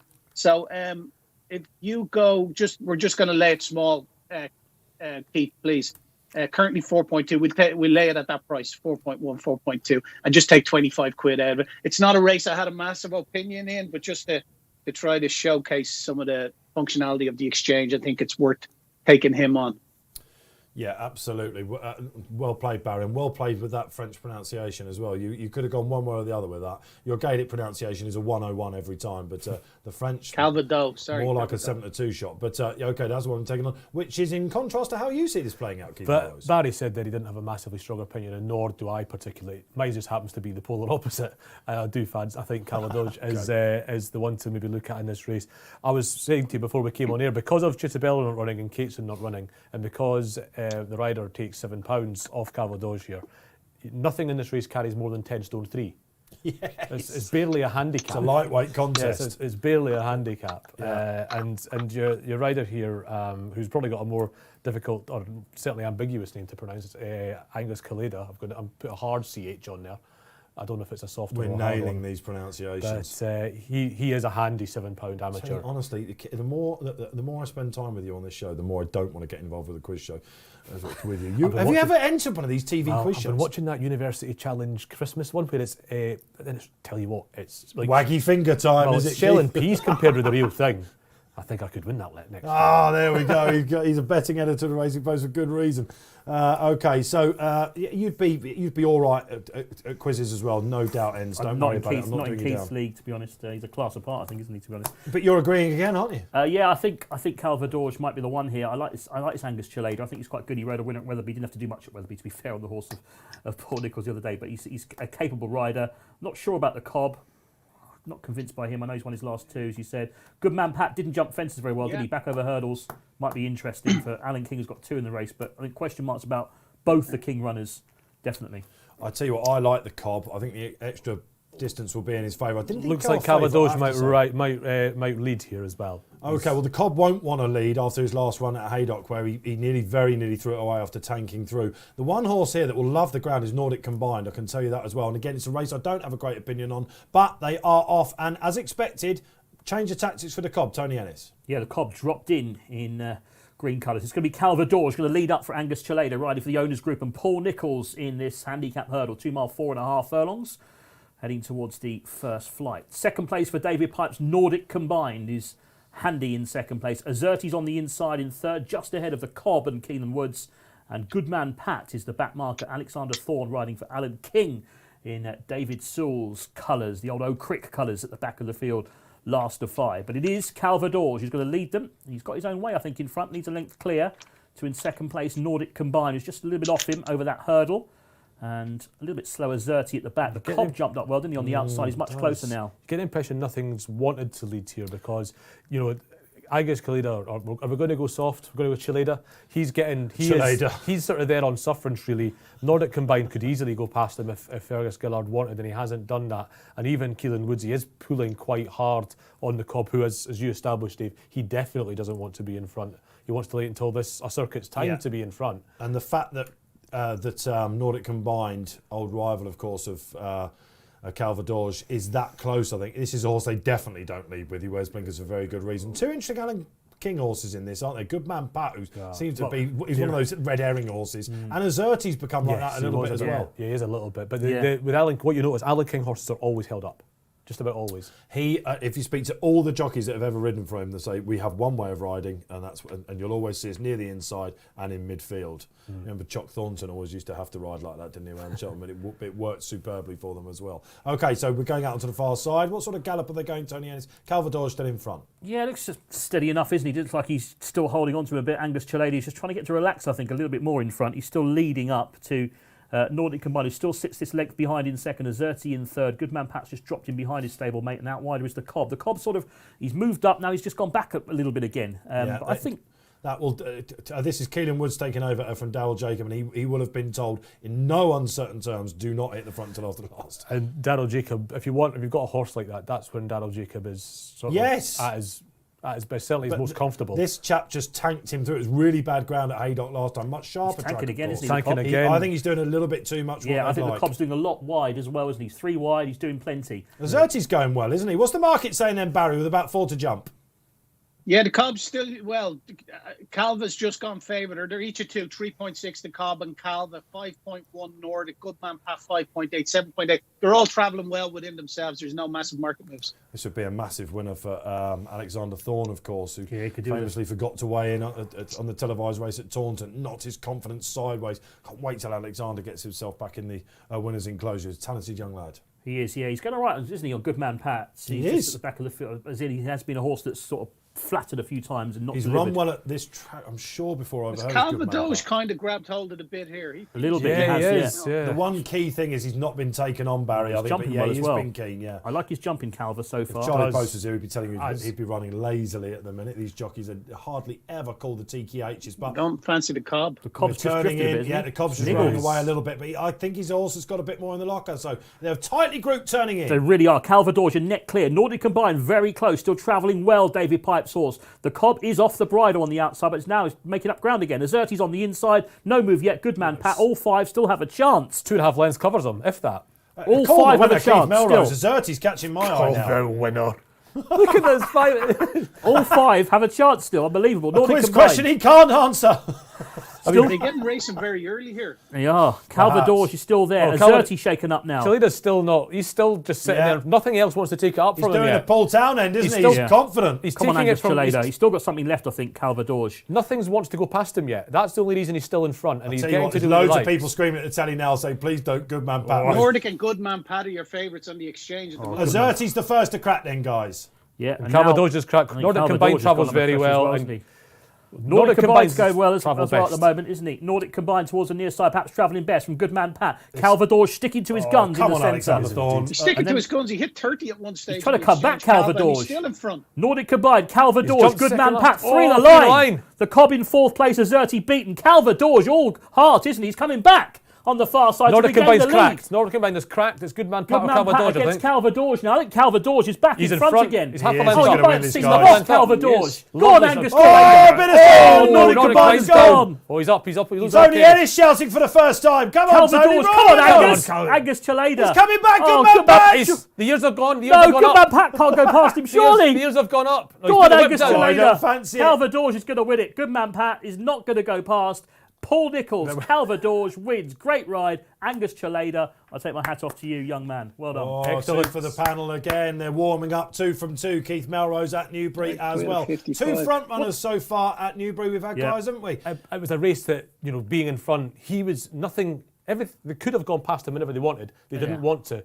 And he just got to sit and do what he wanted all the way through. But I thought he was in trouble about between 3 out and 2 out. The market thought he was in trouble. What did he go to, Barry? Must have gone big, did he? At 55. Fiver at 55 and 17 quid at 46. Just there, 3 out. The market thought he was definitely in trouble. But a really game performance from him. Really, really impressed with that. What did Nordic Combined go? Did he go short, Barry? Nordic Combined hit a low of, just looking at it there, 2.04. So just a little over evens. Yeah, and the runner-up, Goodman Pat.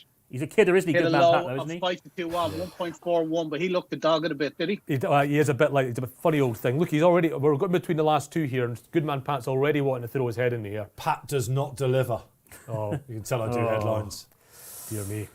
But I mean, I That thought. was a heavy forward at Nordic. But watch Challow Novices after the last. Khalida's got his he's stick hanging in the in a right bit hand. there, isn't he? He hangs. He pulls the whip through twice, I think. Yeah. He pulls the stick through the other hand. Yeah, his And then he pulls it back into his right hand. tail's up a tad as well, isn't it? Good man, Pat. He's only doing what he has to. Good man Pat does not want to win, and Does that mean that the winner's slightly flattered, do you think? How do you approach this? Because he only, the winner I say clearly- he only went up £4 for that previous win. That now looks very lenient, doesn't it? Because Nordic Combined was on the same mark and he had him thrashed at the last before that chap came down. he's quite a big horse as well, Challow Novices. This is a horse that's going to stay further and suit fences. Yeah. And he's with exactly the right yard to benefit for that. The trip is interesting. I was thinking about this as you guys were talking about the run styles there and whether Goodman Pat really wanted it. I'm looking at previous runners of this. I was thinking to myself, is this an Imperial Cup type? But I think maybe you're right. I think maybe he does want to get over a bit further ground.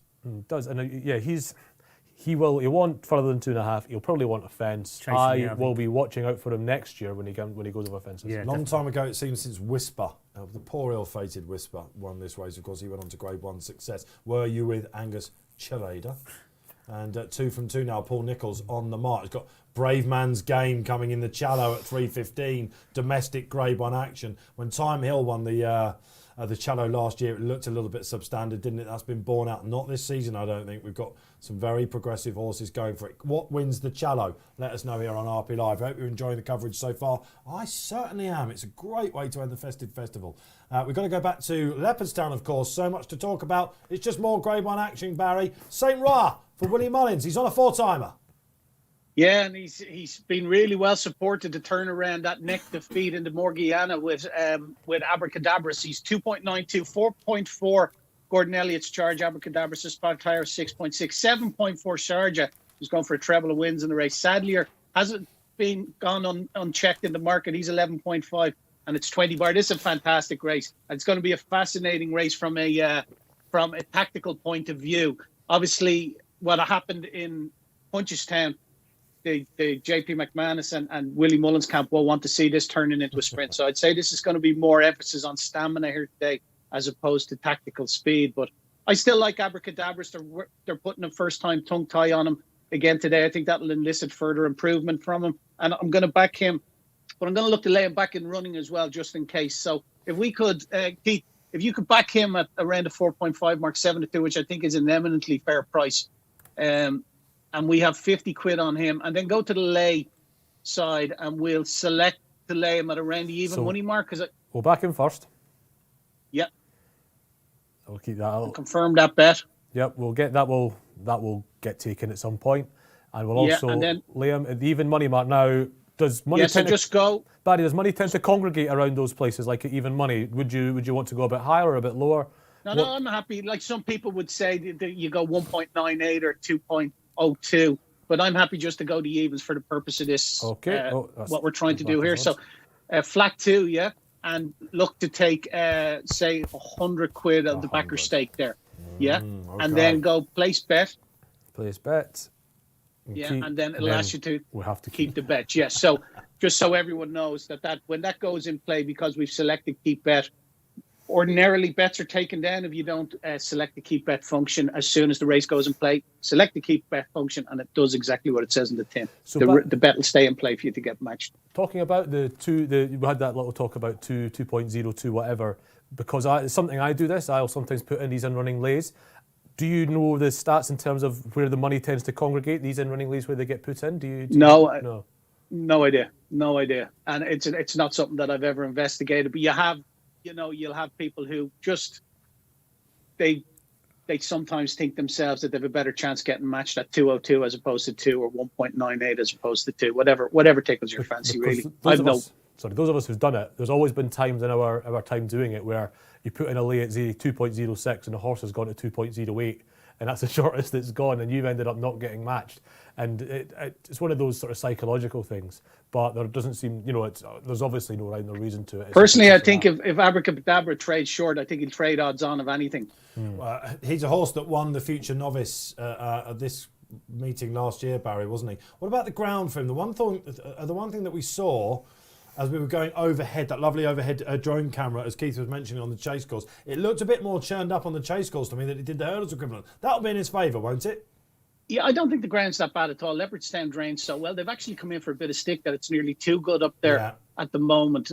But the ground's not going to be an issue, and it's not going to be an excuse. And I don't think anybody so far this week, any of the beaten horses have used ground as an excuse. That's a good point. The Dublin Festival, you remember earlier this year, it was terrible field sizes, weren't they? There was a lot of non-runners, and that's going to be a to challenge for them into February if we don't get plenty of rain during the late winter, early spring. Who'd have known Dublin was such a sunspot? Who would have known? It was good to when what was that horse that won the Irish Gold Cup a couple of years ago on Good to Firm? Yeah, the it was Wiley like horse. 6 of them, weren't there? It's now with Sandy Thompson. What was it called again? York Hill. No. York Hill, yeah. No. The Bells Hill. York Hill, Bells Hill. Yeah. Sandy Thompson can get them up the hill, can't he? That's the less talented of the two that's actually won an Irish Gold Cup. Before we go down the panel and find out their selections for this race, just a word about Paul Nicholls. I've got this kind of chat going on over the news desk at the minute here at the Racing Post, and he has once had 100 up before January the 1st, which he's just done with Calvadoge. Is that right? And that was in 2016, 2017. He had his 100th winner on Boxing Day. Now, when you think that we missed out the summer, which in the calendar year, isn't it? we started late. That is pretty remarkable from Paul, isn't it? Nicholls hardly ever has anything in the summer, to be fair. He has the odd one at Worcester, doesn't he? I don't know. I question that. He has the odd novice. He purposely started early this year. He purposely started earlier this year with COVID in mind, just in case the season was truncated. Yeah. And I think he wanted to get.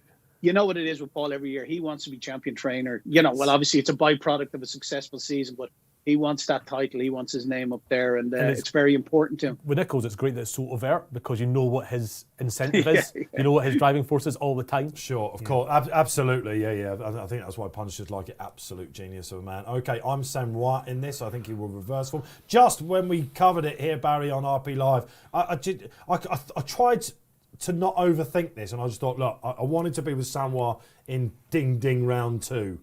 The price sort of puts you up a little bit at under 2-1. I can see that because he's still got to really prove it at this level, hasn't he? But I think Mark Walsh will have a different game plan. And you'd like to think with Aspire Tau in there, of course, beat Abracadabras at Down Royal, first time out, and probably Petit Mouchoir in there as well. This ought to be run at a lick, shouldn't it? It's a shame there aren't 8 runners for the each-way angles out there. Tom Segal put up Course Sublime, for example. The horse had travelled all over them. Last time out in the Morgiana as well, does he find? Sharjah, winner of this race. Twice, the last 2 years he's won, hasn't he? He's on a hat trick. This is his race, isn't it, Sharjah? This is his race every year. And Patrick Mullins loves this horse, doesn't he? So where are we going, Keith? I've looked at this race, and I don't think, in terms of champion hurdle aspirants, I don't think it's that good a race.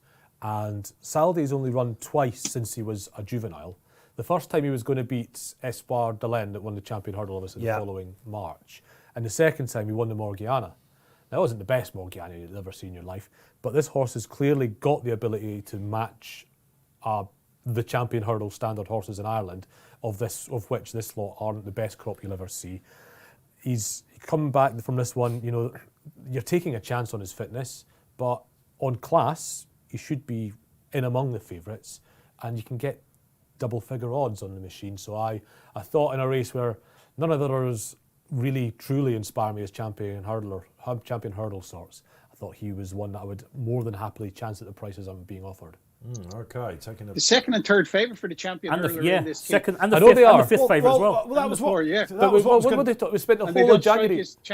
No, well, last year we talked about it was the worst champion hurdle in memory. It was a lest massive story we not for forget months. that Epatante, of course, fluffed their lines behind Silver Streak. That seems like ages in ago. season, wasn't she? There could be champion. Excuses after excuses coming out. But there could be champion hurdles that don't have a champion hurdle horse. Yeah. I know it might sound weird, but there can be because it depends on the standard of the division. If something wins this by 2 lengths. At the start of any season, something must win the champion hurdle. Yeah, we're keeping on the sportsbook anti-post market, of course, Barry. Could Aspire Tower be one? I mean, His jumping was better, wasn't it, when he won last time? And he's He nice beat and Abracadabra. uncomplicated. If you remember, he fell at this meeting last year, didn't he? Yeah, his jumping was Yeah, terrible that's last year, right, wasn't yeah. it? Remember the Triumph Is it Hurdle? hard He to was fancy a 4-year-old at this time of year against these That is older a horses, very more good experienced shout. horses? 4-year-old record in this race. Yeah, good shout, Barry. You have to go back to unaccompanied. Do you remember that 2011. great He's a filly? very talented horse, though. A very, very talented horse. Oh yeah, for sure. And Henry de Bromhead, he's just the kind of wear your heart on his sleeve type horse, isn't he?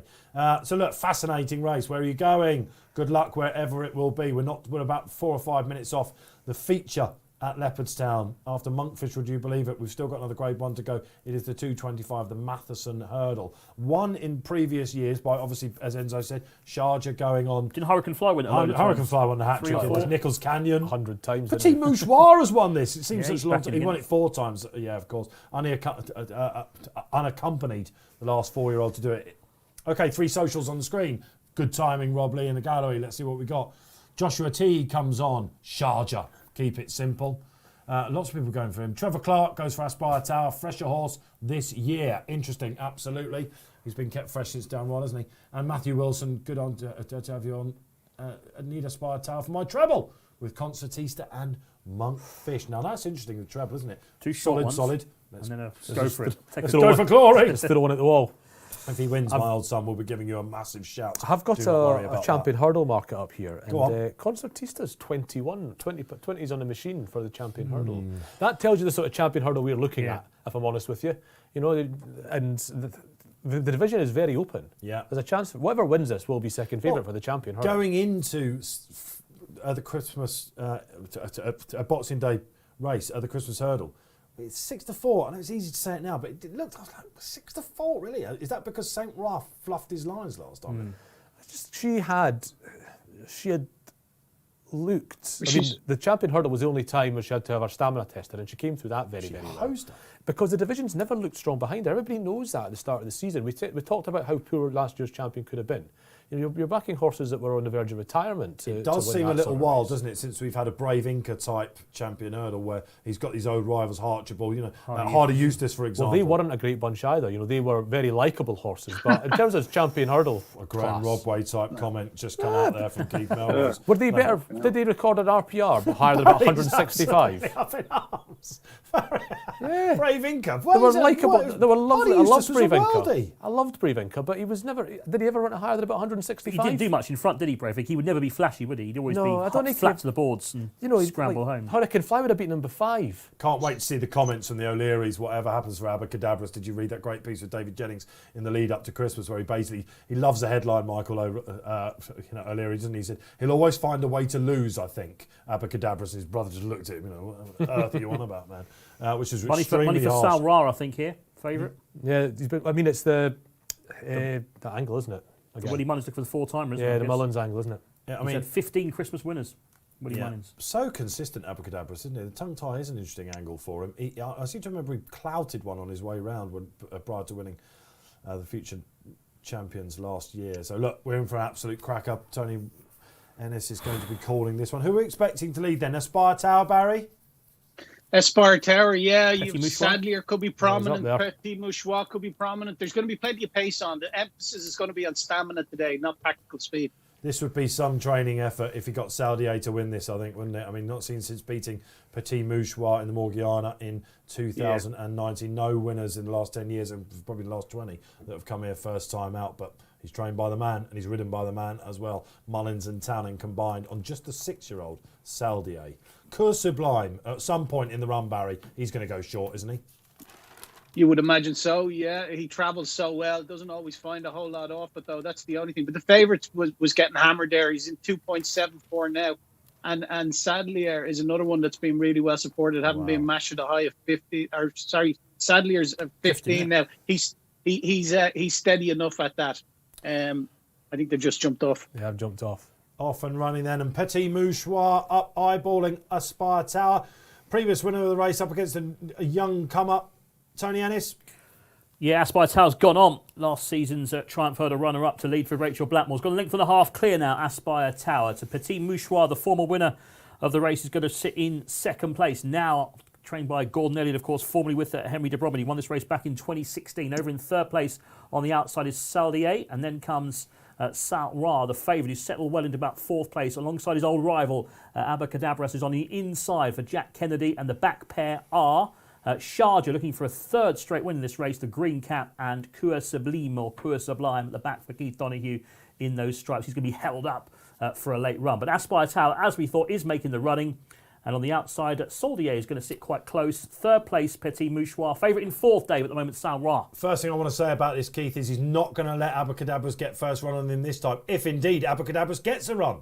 No, he's in the inside there, and there might be some playing about going on, but the way they've set out is pretty unsurprising. We might have expected Petit Mouchoir to be ahead of Saldier, but Saldier's been a touch on the keen side, you would say, if anything, if you're being a bit harsh. He's within 3/4 of a length now of the leader. He's just maybe wants to get tucked in behind and get settled, but other than that, Sharjah and Coeur Sublime out the backs is something exactly what you definitely expected to see, because you can imagine them looming up at some point. Let's go to Barry Orr then. Aspire Tower, is he coming a little bit? He's got a softie.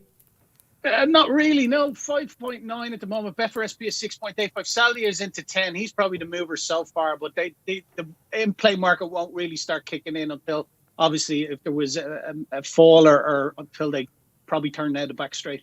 Fascinating, isn't it? Samoa, how do we think he's going, Enzo? Yeah, I'm happy with him at the moment in fourth. I think he's got a lovely sit. He's got a bit of daylight as well. He's not boxed in or anything. Ooh, lovely slick jump there from Saldier.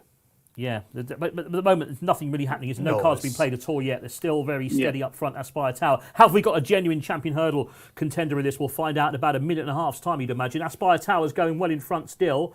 Over that flight to in second place on the outside, that is Saldier. Third place for Petit Mouchoir, the grey, Brian Cooper. Fourth place for Saint Noir. JP McManus got a rotten record in this race, but he's back in fourth place, the favourite. Abracadabras on the inside in fifth. And then comes Sharjah. Can he win it for the third time in a row? And the back marker still being held up is Coeur Sublime by Keith Donoghue. Heading towards the flight on the far side opposite the stands. It's still Aspire Tower. Rachel Blackmore in front, just extending a length and a half clear now. If I would be worried if I was on Abracadabras now, Barry, because these closers, they're going to have to fan out, aren't they? And if Petit Mouchoir comes back on him, in all sorts of trouble.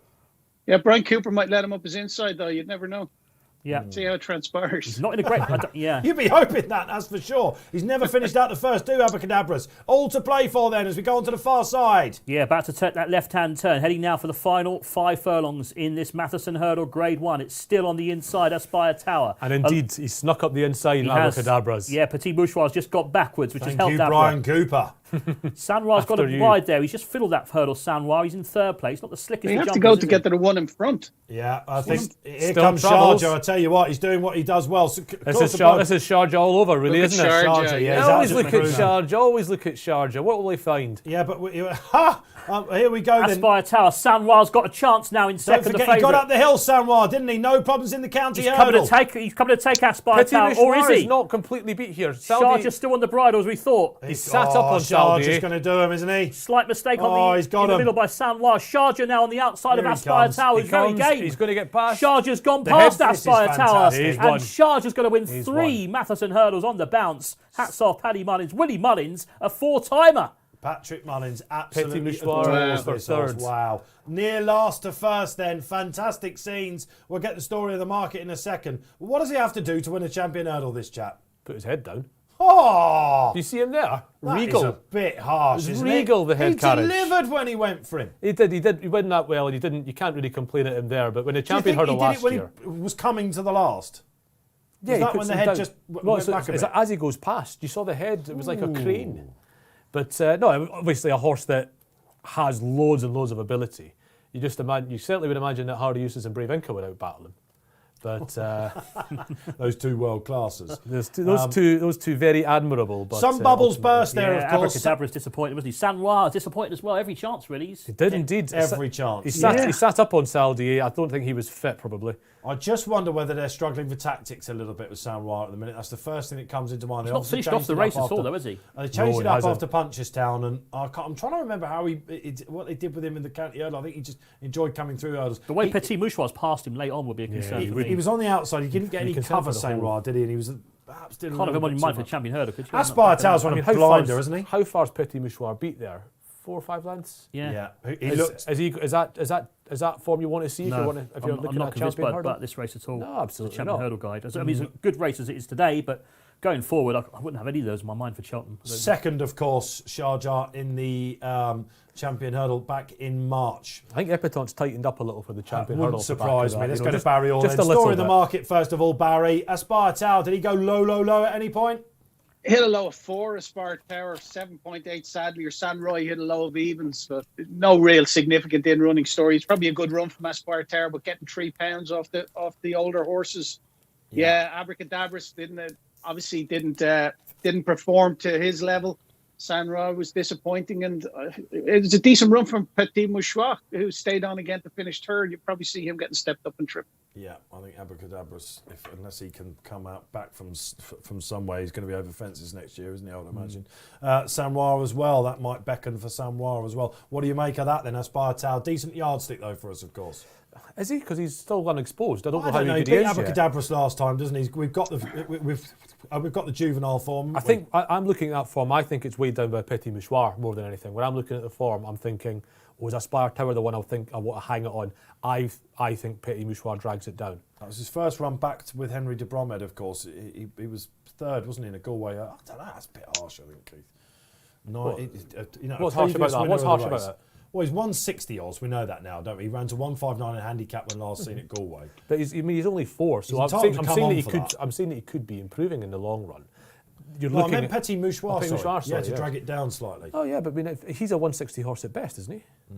So what does that? Well, is this basically Saldia's big day each year? I mean, it has been the last 2 years. Sharjah.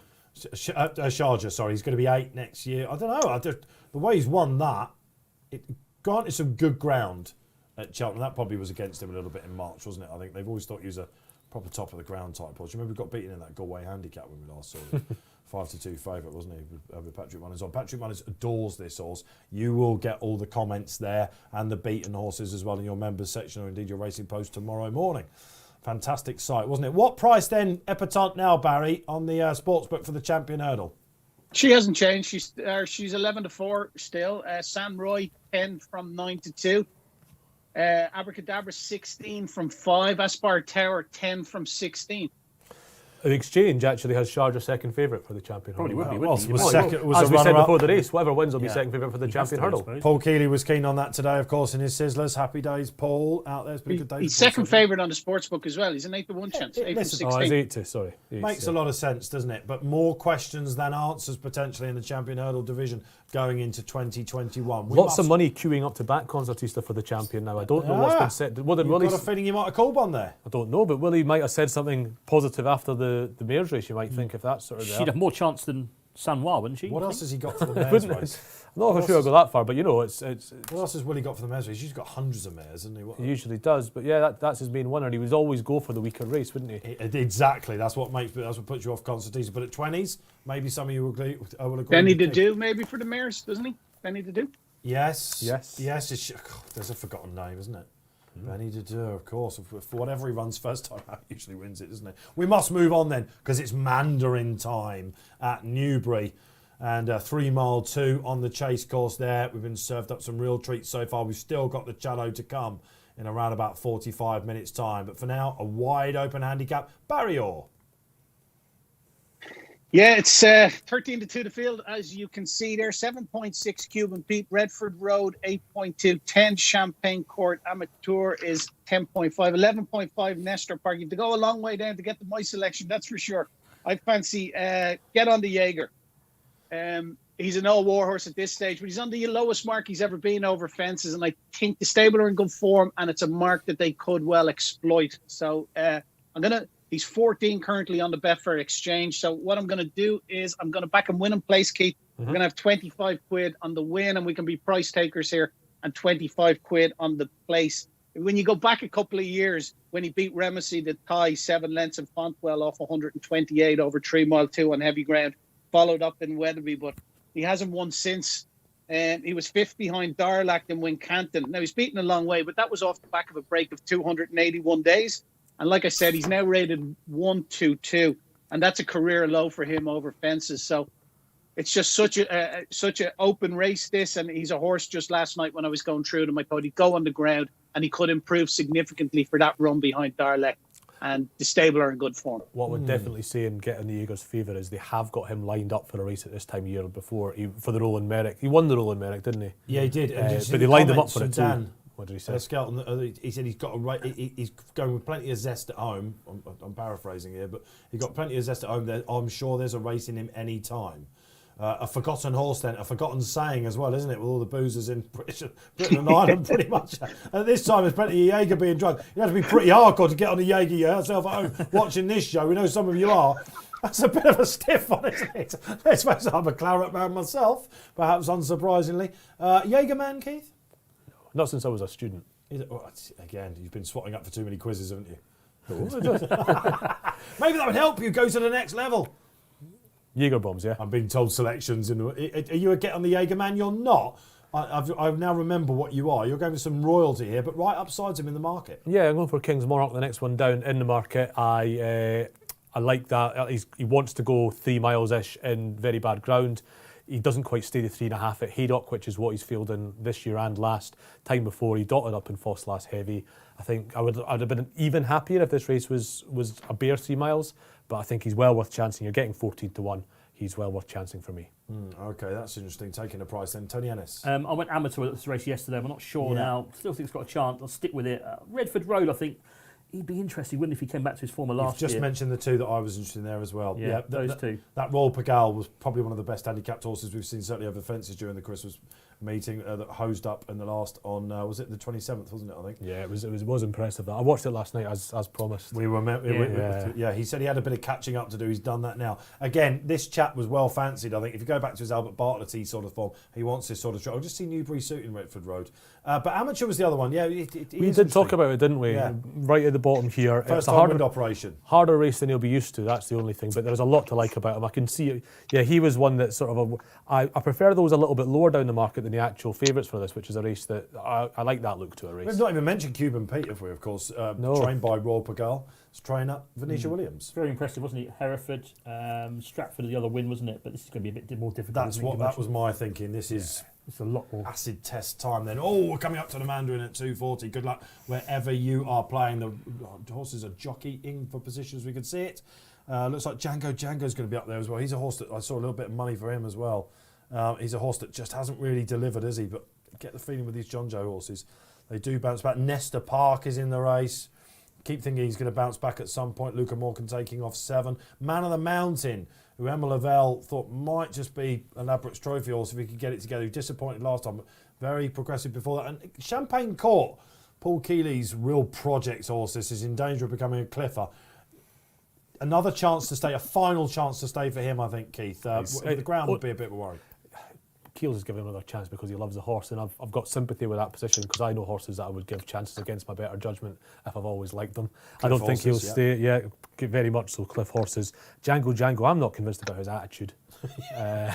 He hasn't looked the stoutest. No. Looks like he's been on the Jaegers most of the time, doesn't it? But he runs like he's got a bad hangover, doesn't he? Sometimes. Exactly. Pulled up last time. But John Joe O'Neill and his son combining, and they're sneaky money for this chap. He is a course winner, of course. Okay, this is going to be a belter. It's going to take some getting, isn't it? We can have a little chat about this, of course. Maybe we can even get some socials. It's 3 mile 2 around Newbury. It's the Ladbrokes Trophy course and distance. Tony Ennis, who's going to take them along? It looks like it's going to be that man Conor Brace again. He's already had success, isn't he, on Paint the Dream in these colours. And he might adopt these tactics again because he's got Colorado Doc up front for his old man this time, David Brace. And this horse is going to go and make the running. It just looks like if you're going to drop in behind, Orchardstown Cross is going to be ridden at the back of the field. Amateur, I think, will be held up. Surely they couldn't let him go from there. Captain Tommy, I thought they were going to let him get a flyer there, but they're now coming in. I mean, they're giving him 5 lengths again, aren't they? Yeah. They can't do that, can they? Well, they will. They will. They can and they will. It's obscene, really. But that's a disgrace. If he doesn't have to come back and join the rest of the field before they start, that's a disgrace. Well, Colorado Doc, he's a good. He's coming back now. Yeah, I think he's going to. Conor Brace is saying, "Come on, we boys." Well, it's only 4. It's only 4 lengths now. Starters flags up. Let's see what he gets at the start. See what happens here. Colorado Dot then is going to jump off in front, we'd imagine. Also close up is Coup de Pinceau on the inside. Tom Scudamore. That's the scene of his great cloth cap ride, of course. That was some pronunciation, that, by the way. That was silky. Coup de Pinceau, that was good, that, wasn't it? Here we go. They're off for the Mandarin. He's not got much of a flow. He's got the lead, but it's only about a half length. Colorado Doc. Horse is going to race up on his outside is Cuban Pete, who's very handy as well. One of the big fancies for Charlie Deutsch. He's right there as they head towards fence number 1. And they've all got over safely enough. Redford Road is towards the back early on, just dropped in by Sam Twiston. But it's going to be Cuban Pete in front, the hat-trick seeker. He's just ahead of Man of the Mountain, who's very handy too, racing towards the outside as they just see him jump that fence. Oh, Champagne Court. Something jumped very right there. Was that amateur? Out the back, Orchardstown Cross. A long time since he really showed his best form, but he's been a bit sticky as well. Yeah, the horse I used to like, Orchardstown Cross, but he has lost his form a little. Cuban Pete leading Man of the Mountain and also Colorado Doc over that fence. Leicester Park wasn't too clever there. Champagne Court's close, isn't he, on the outside? You can't help it. He's probably going to be keen. Yes, he's tugging away, isn't he? Commodore Barry on the wide outside, I can see. Nestor Park is next. Looking for some of the big players. Settle towards the back. Redford Road also towards the back is Get on the Jaeger as we expect. He's being held up. Where's Amateur? So Amateur's wide. He's in the middle, white face in the middle of the pack there, Dave. He's going to jump it in midfield. Let's see them getting over this. He's jumped right again, Amateur. A couple of times he's done that. It was at Carlisle, of course, last time out, wasn't he? Yes. Second to was he second to Sojourn? Sojourn, who ran really well. He did. I mean, the ground was bottomless that day, and Sojourn was the only one that truly handled it, I thought. King's Monarch. Being held up, he tends to get held up. Does he? He tends to travel as well. So, you might get a bit of a false dawn if he does travel through the race, but we'll have to wait and see. He is basically last with Orchardstown Cross at the moment, but I don't think either of them being out the back's a big surprise. It was a Somme-like experience for him, wasn't it, up at Haydock last time? He does. I think he does suit really testing ground. He seems to. Well, he's won on Foss last heavy, and it barely gets more testing anywhere. But yeah, it was just a bit too much for him, over 3.5. Okay, back to Tony Ennis. Yeah, they've all jumped that one well enough. Still Colorado Doc in front and net clear to Man of the Mountain in second place. Cuban Pete had a sort of half go for the lead, didn't he? He's going to set one in third place. Coup de Panso is fourth. Champagne Court fifth. Nestor Park is sixth. Behind them is Django. Then Get on the Jaeger, sneaking up the inside. Champagne Court's very wide with Commodore Barry also wide out. Amateur is next with Redford Road. Making a few places now is Orchardstown Cross towards the back. King's Monarch. And also in rear is Captain Tommy, Adrian Heskin, very wide in white and red as they jump that first fence in the home straight. And a good jump from the leader, Colorado Doc. Connor Brace has got him popping along in front to Man of the Mountain in second place. Out a bit wider is Cuban Pete for Venetia Williams racing in third. Coup de Panso's up the inside is Django. Wider out is Champagne Court, then Commodore Barry, Nestor Park, Get on the Jaeger, Redford Road, Amateur. Even wider to find Captain Tommy. Towards the back still King's Monarch and still Orchardstown Cross in rear. But jumping this fence, slight mistake at the back maybe by Captain Tommy there. Can't imagine what's going on in the market at the moment, Barry Orr. That's quite enough. Champagne Court, your favourite at 6, and went off favourite on the Betfair SP. Nestor Park, 9.6. Man of the Mountain, 8.8. No massive move. Redford Road. Redford Park's just down the road here, but Redford Road, 9.6. He was quite a distance away. He's a little bit sticky there, just as you mentioned. He's been catching my eye, Keith Melrose, throughout this race, Redford Road. Let's see how he takes the water jump. He was sticky there a little bit. Coup de Panso was ridden for a couple of strides. Sticky again there. Get on the Jaeger has gone back and forward through the field a bit up the street as Get on the Jaeger. He's showing some interest though, isn't he, as they go out to the final side. Stuck to the inside, which was a bit of a sign that they're trying to save a bit of ground and that they really quite fancy him today. So that's worth looking out for. He is back on the bit now. He's a horse that can go on and off the bridle a little bit. Django going well, the aforementioned as well. Doesn't know he's been a race at this point. It's about with a business end for him and what will he produce. But Cuban Pete just about going to lead them up. Tony Ennis. Yeah, he's kicked on now, hasn't he? Cuban got a half length ahead of Colorado Doc. He jumped that well, Cuban Pete. A little bit out to his right slightly. Man of the Mountain jumped up one of the centre. These three at the head of her. Coup de Panso not travelling. He's dropped back towards rear. The first to drop out, really, isn't he? Yeah. Commodore Barry's wide. Nestor Park is still in there as well. I mentioned him once or twice. He's going all right. Get on the Jaeger. A little bit iffy at that fence. Commodore Barry made a slight error too.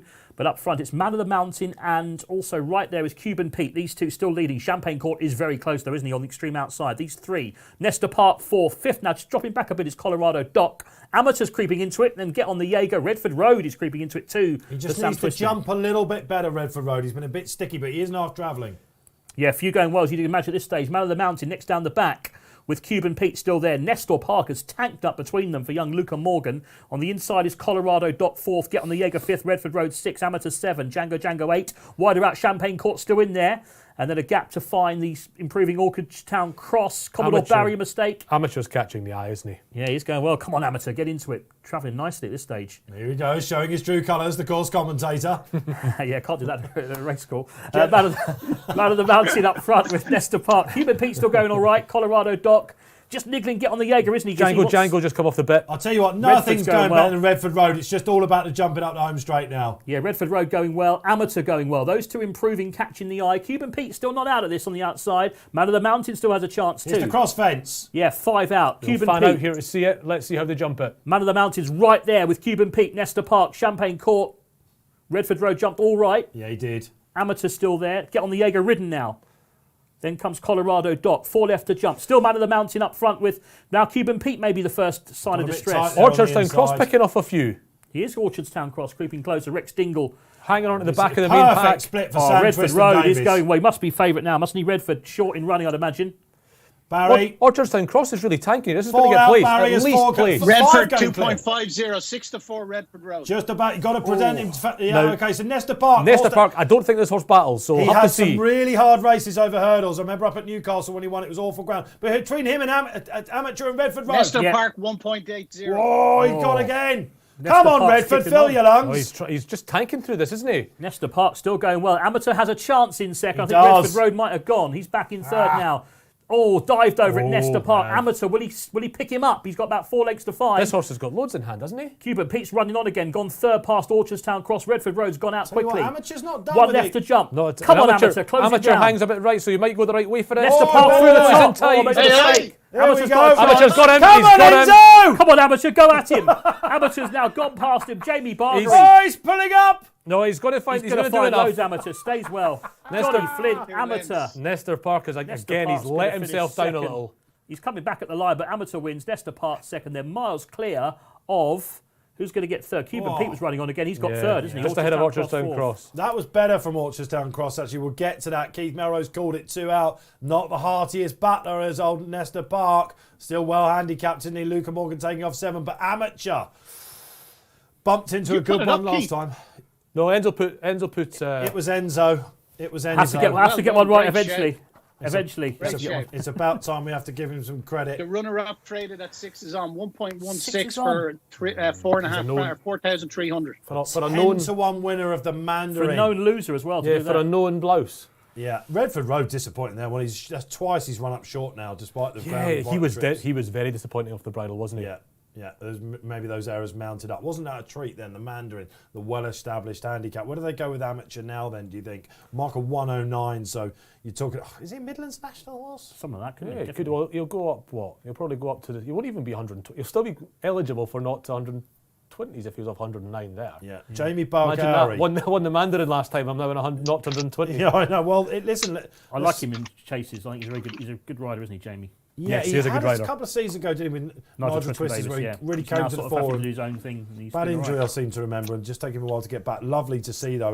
He saved everything for the last fence. He did get lucky there, though, a bit, didn't he? And Nesta probably the moral winner. He isn't might- he? I Nesta mean, I would wonder- have chucked it in at some stage, though, wouldn't he? Even if he'd have jumped the last well. Well, I'd that's imagine. it. Maybe No. Bargary knows it. Maybe Bargary goes, I don't want to go past you yet. Knowing Yeah. Ben Pauling as I do, he's one of these philosophical sort of trainers, but he'll think he should have won that for sure, no doubt. it'll Go keep, clear it'll of the keep luring you in, Nesta Park. He is that sort of horse.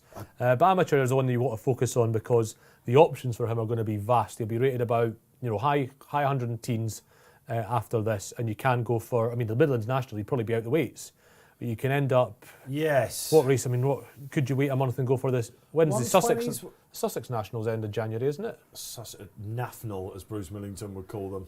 Oh yeah, but they're Bruce. There's no better race than an applaud, and then he decries all Well, these. It was Paul Keeley when we were in at the Open meeting.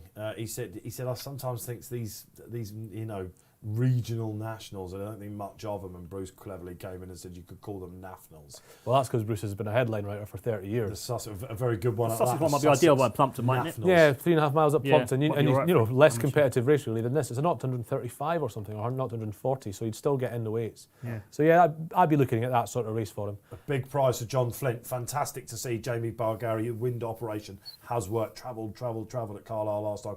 Didn't find. Did today. Cuban Pete miles back in third. Do we think the handicapper caught up with him now? He did his best to come back into it, didn't they? Walking it behind, really.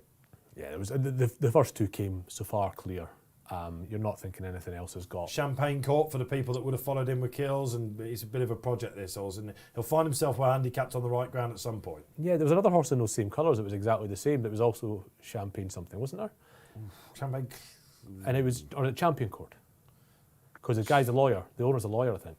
Good question. And it's they're all something in court. Maybe. And I think there was the horse that ended up really well handicapped.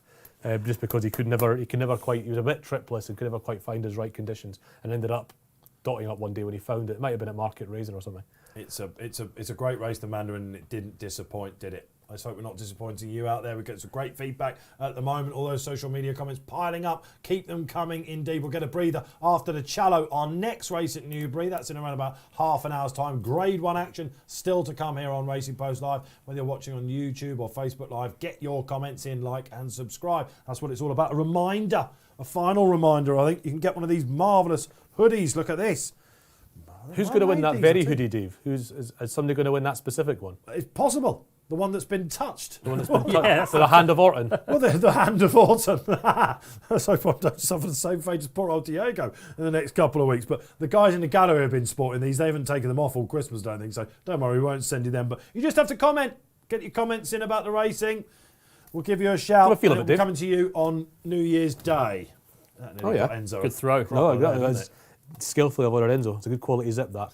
It's I won't say the merchandise maker, but I'm it's keeping it. Don't quality get it back. merch, let me tell you, here on Racing Post Live. Let's get across then, back over to Leopardstown, final race of the day there. Getting a bit trickier, aren't we, Barry? 3 o'clock is a novice handicap hurdle. Yeah, this is always a fiercely contested race. You've always got a couple of lurkers in here as well. Obviously, being a novice handicap hurdle, a lot of unexposed horses, 3 non-runners in it as well, brings it down to 9. Gabby's Cross is your favourite at the moment at 4.5. Milan won 6.6. Jackson Gold, the top weight, 7.4. And Sleedala is 9. Some money for presenting Megan at 8.4. I like 2 in the race. I'm going to take 2 against the field here. Keith. Yep. We're going to Dutch Sleedala and Jackson's Gold. So Sleedala's won 2 bumpers and a maiden hurl, and then ran in a decent enough novice hurl down in Limerick. Just didn't get home over an extended 2 mile 5. Joseph O'Brien, there has been a bit of question marks about the stable form, but he did have a winner earlier on down in Limerick, and I'm going to give this one a chance. So we'll have 25 quid in that. First time in a handicap off a mark 123. And the top weight, Jackson Gold, is a horse that is a small stable. Alice Curran, Ian Power in the plate, and it's a horse that won well last day down in Perlis, beat Frontal Assault, who's gone in since, and that wouldn't be without a chance here, albeit off top weight of 131. It's a workable mark as well. So 25 quid on that win. Just the 2 of them, we're going to Dutch them in the win market. Interesting stuff. Yeah, you mentioned that Joe O'Brien, Betfair ambassador. They've been running a bit indifferently, Barry, haven't they? Yeah, they have. He was in great form in the run up to Christmas, and then they seemed to hit a bit of a wall the last couple of days. Well, like I said, I think he had a winner earlier on down in Limerick, and it can happen to yards at this time of year, can't it? You could say the same about Gordon Elliott's. Like a couple of his have ran too bad to be true. I think Abracadabra's run was too bad to be true, and the novice hurler that we were looking at the other day in Appreciate Its race, that Ballyadam, that looked to be too bad to be true as well. And the Lyrene horse, call it Lyrene, that he fancied in that as well. He never picked up, did he, at all? Interesting stuff then. This was a race, of course, that Gav Cromwell's on a hat-trick, and you mentioned presenting Megan. 5th in the race last year was indeed Flooring Porter, who took out the staying hurdle, the Grade 1 grade last 1. year. Now a Grade 1 winner. Yeah, so 105 you said it got beat off, didn't you? That was previously in its career. It had won coming into this last year. It was 118, but it did get beaten off 105 in the early parts of his career. Gav Cromwell, remarkable handler out there, placing of his horses. I like Legacy Thor for Stuart Crawford, who's actually doing better in Britain than he is in Ireland this season, the Irish trade. That won't be the first time. Crawford does very well. He goes up to air, doesn't he, and the likes. A lot of bumpers, he brings them over. Absolutely, and he gets his well-bred horses, and they have been doing very well. Legacy Thor is a horse that confounded them a little bit, and he refused. He sort of whipped round on his penultimate start, but last time at Navan, he absolutely hosed up. He's gone up to a mark of 125. This chap, Keith Donahue, is on, but we gave him a Racing Post rating of 134. I take what Barry's saying. There's a lot of unexposed types in this. Maybe something's been laid out for it. But there are quite a few last time out winners as well. And I thought around about 8-1, he was one of the better ones. Keith Melrose. Yeah, I didn't have a particularly strong view in this race because they're so unexposed, because there's so many horses that you could potentially be interested in. I would have got behind Barry had he decided to just take on the favourite, because I don't think that Gabby's Cross necessarily deserves to be that far clear in this race. I think there's so many that could just improve. You know, he had a relatively hard race last time, and yeah, I'd have a lot running for me if I took the favourite on. Beat Debouché last time with Gary, who Barry I think will echo is a horse that doesn't win that often. Debouché, is he? No, very much so. He's a bit of an enigma, the horse. When he won his bumper in Leopardstown back in the day, they got offered massive money for him. They never took it. They wanted to go and win races with him. They thought he'd bring them places they'd never been, but he turned out to be a bit of a question mark about him all the time. And he switched stables. Then he's with Gavin Cromwell now, and just finds it very, very difficult to win. He's been beaten at odds on more time, or beaten favourite more time than I care to remember, but. Real rogue. Yeah, so maybe Gabby's Cross, despite the fact it's, Brookhouse, De Bromhead and Blackmore, formidable operation on a hat trick, will need to step forward a little bit again. Have we got a vulnerable favourite then in our last race here at Leopardstown? Tony Ennis? Yeah, I think so. I mean, my original tip was an absentee Visionarian, so it kind of left me kind of without a selection really, and yeah, I didn't fancy anything strong. I do think the favourite's worth taking on. I agree. I think Gabby's Cross might be found out here. In this race, but nothing really strong in this. The gallop's going to be interesting. Who's going to make the running? Who's going to get the run into the race? Did think that Joseph O'Brien's horse was a little bit interesting. Well, Legacy Thor, yeah. I thought he might be up there. Yeah, Seals Dagger is another one, and Gabby's Cross won't be too far away. Premium packages like to get on with it. Jackson's Gold will be ridden. Milan to 1. He wouldn't mind being up prominent. Milan to 1 as well. Yeah, okay. Presenting Megan. I was going to say the obvious thing for punters to do is look for the Gav Cromwell runner, but of course, Barry, she unseated at Limerick just a couple of days ago, so this must be Plan B. Oh, most definitely. You'd have to say that, Dave, wouldn't you? That wasn't in the script for her. His race planner is an ex-Paddy Power. Phelan Cunningham is an ex-Paddy Power trader, and he's a very clever guy. So he'd always be thinking if Limerick had been off, maybe they'd enter as well. That's the way that those guys would be thinking, always have a plan B, and obviously unseated and straight here. I just want to talk about the last race at Leopardstown, Barry, because once we're off air, a lot of people were keeping looking at these bumpers. They're incredibly informative, aren't they, of course? Was it Appreciate? Did he win this one? Or it was one at the meetings, and we often can see the champion bumper favourite, can't we? We've got Hollow Games in here for Gordon Elliott, who I saw last time out in his rules debut, and Jamie Codd, he was still a bit green that day, but he won as he liked. He's going to be short, isn't he, in the last? Yeah, he is. Yeah, he's currently trading at 1.70. He won a nice point-to-point Torella, and then obviously they gave big money for him. Noel Moran, who we spoke about earlier, very important owner now for Gordon Elliott, and one that they really want to get a really nice horse with. And I think they feel this is it, Hollow Game. He won in Punchestown. He was quite impressive. He won 7 lengths that day, and he beat a nice horse, the Bangor Doyle. He's definitely a horse going places. Whether you want to bet 1.7 on a Gordon Elliott horse now at the moment, like 6 to 4 on, that's my point. I'm not so sure. Yeah, well, he's of course Sir Gerhard. Especially in a bumper where there's so many unexposed horses in it as well. There must be better 1.7 chances than that. Maybe there's something in there, but stick around, watch it, of course. If you're out there, you'll be able to see it on the Racing Post. You can now watch races live, of course, Keith. It's a lovely feature, that, isn't it? Yeah, absolutely. You don't even have to bet anymore. The amount of times I had a random pound on something. Exactly. I need to claw that back. Do you think it'll be like one of those PPI things where in years to come, did you bet with a bookmaker? Exactly. Did you bet with a bookmaker to watch a race? How many pounds did you throw at the wall just to watch a race? The big firms quaking in their boots say, get that Dave Orton off.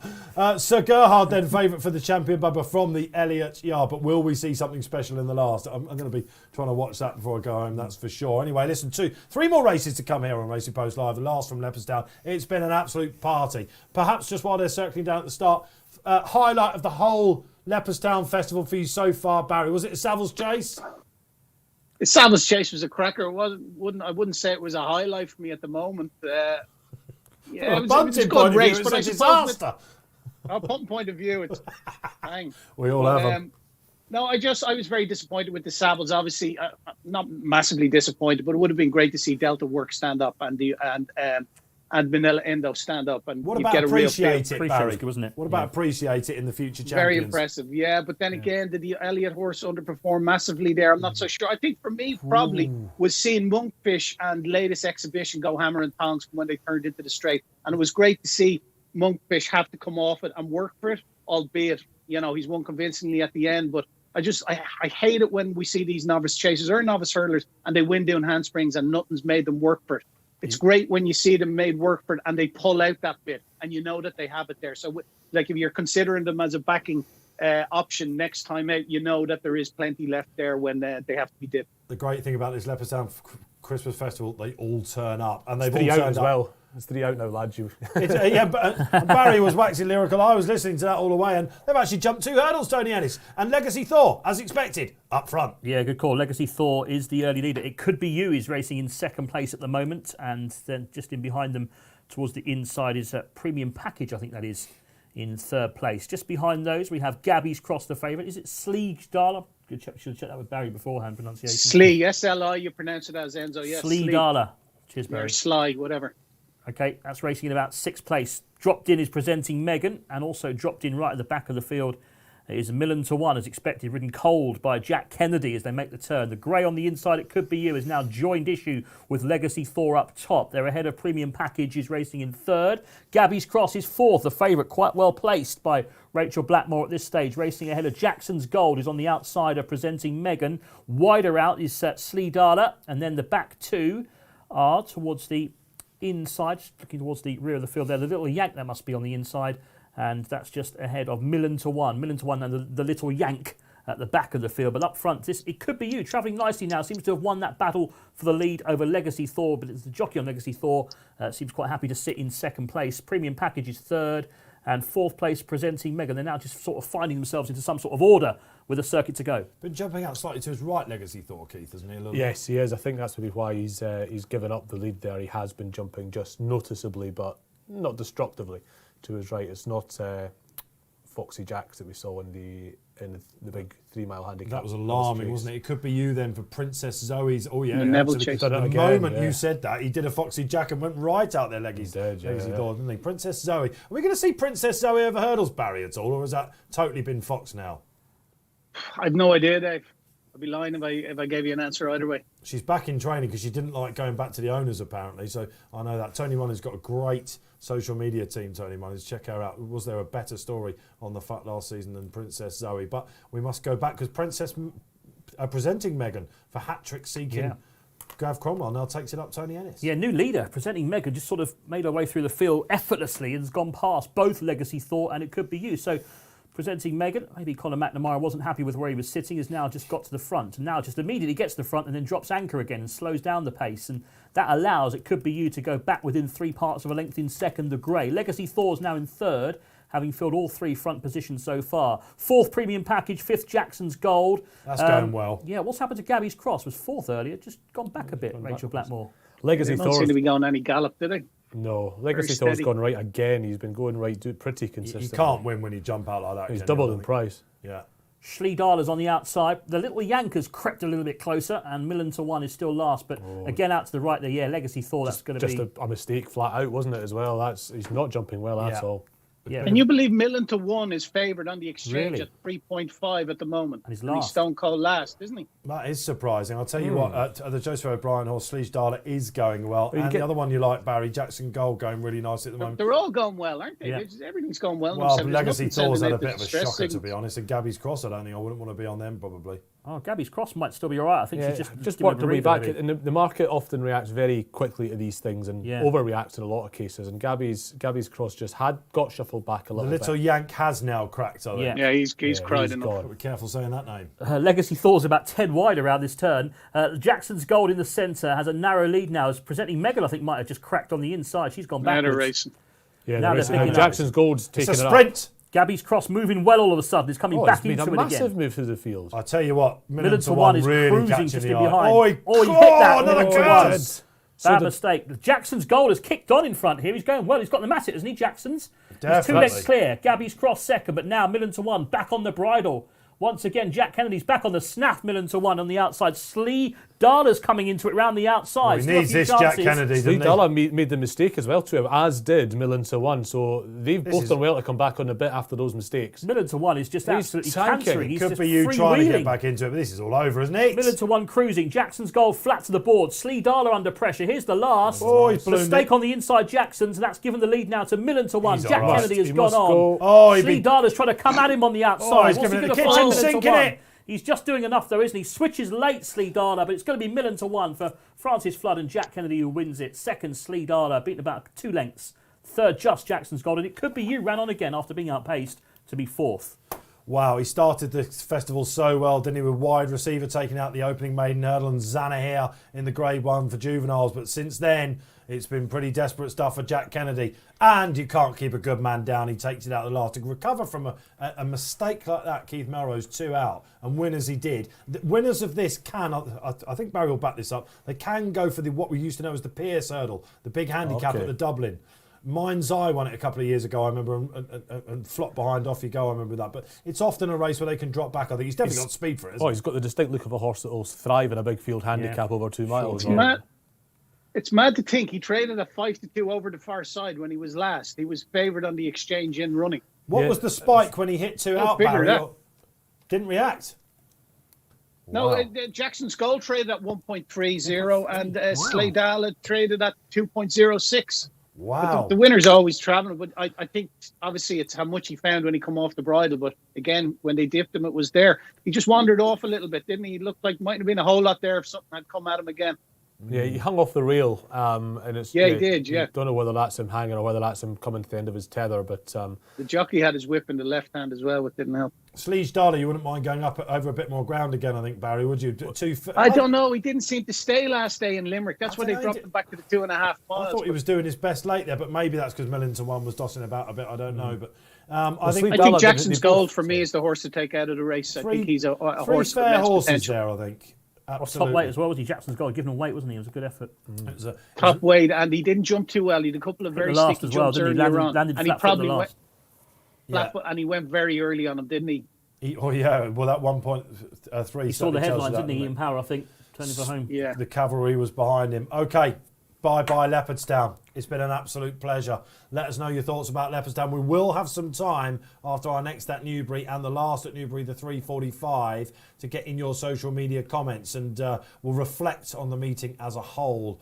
As we've just started doing with Barry pre-race there. But for now, we must take in another Grade 1. Will we see a Cheltenham Festival winner in the Challow Hurdle, the 3:15 at Newbury, won by some worldies over recent years? Time Hill last year, champ the year before that. Barry Orr, who's going to go off Fav? It's hard to say at the moment. Probably Stargate, just ahead of Brave Man's Game. Paul Nicholls he's a bad record in this race, although he's ran some fantastic horses on it too. As is Paul Nicholls, want to be serious chasers. But at the moment, it's 3.55 Brave Man's Game, 3.45 Stargate, Wild About Oscar 6.6, 6.6 The Glancing Queen, and 7.4 Does He Know. They're all single figures in there. It's a very, very competitive renewal of the race. And it's one ordinarily, I probably wouldn't have a bet in. I'd like just to sit back and watch it and enjoy it. But for the purpose of showcasing the exchange, don't mind taking on the top 2 in the market. Just like Stargate, it turned into a bit of a sprint last day. But when he gave him a couple of backhanders, Nico de Boinville, he just took off, and I was really impressed with him. But again, he's a 4-year-old in against some of these older horses. Brave Man's Game, they think an awful lot of him down in Ditchy, but he'll be first to tell you, Paul Nicholls, he's a chaser in the making, and he's not bought to go and win Novice Hurdle. So I'm just going to take the 2 of them on, please, Keith. Yep. Just at 3.6 and 3.35. Happy to do that. Just take 25 quid out of both of them and have the field running first then. Have Wild About Oscar, the Glancing Queen, Does He Know running first. But it's a great renewal of the race, and it's one that's going to have ramifications in the Novice Hurdles betting throughout for Cheltenham over the next couple of days. I make Barry right. This is a much better than last year Challow, isn't it? Despite the fact that Time Hill has shown himself to be a proper staying hurdler. It was kind of him and the rest of them. Time Hill's obviously a top staying hurdler now. This race has a lot more depth, you would say, in one regard, but I don't think there's nothing in this race that I'm sitting here thinking, well, this is going to be going off favourite for the Albert Bartlett or the Barrymore. It's more competitive because it probably doesn't have a time hill. You could make a case for literally any horse in the field winning it. It is one of those sort of races. I've settled on actually the rag of the field. I mentioned yesterday, does he know? I think his form's about as good as the top two in the betting, and I think a real test of stamina, which we're getting at Newbury today, will really suit him. So I thought the price was wrong more than anything. I'm not saying he's the likeliest winner. Just thought he deserved to be a bit closer than he is. He looked like an Albert Bartlett horse, didn't he, when he won the second of his last at Cheltenham? As I mentioned on the show before, know the owners of this. Good luck to you out there. I know that, again, does he know?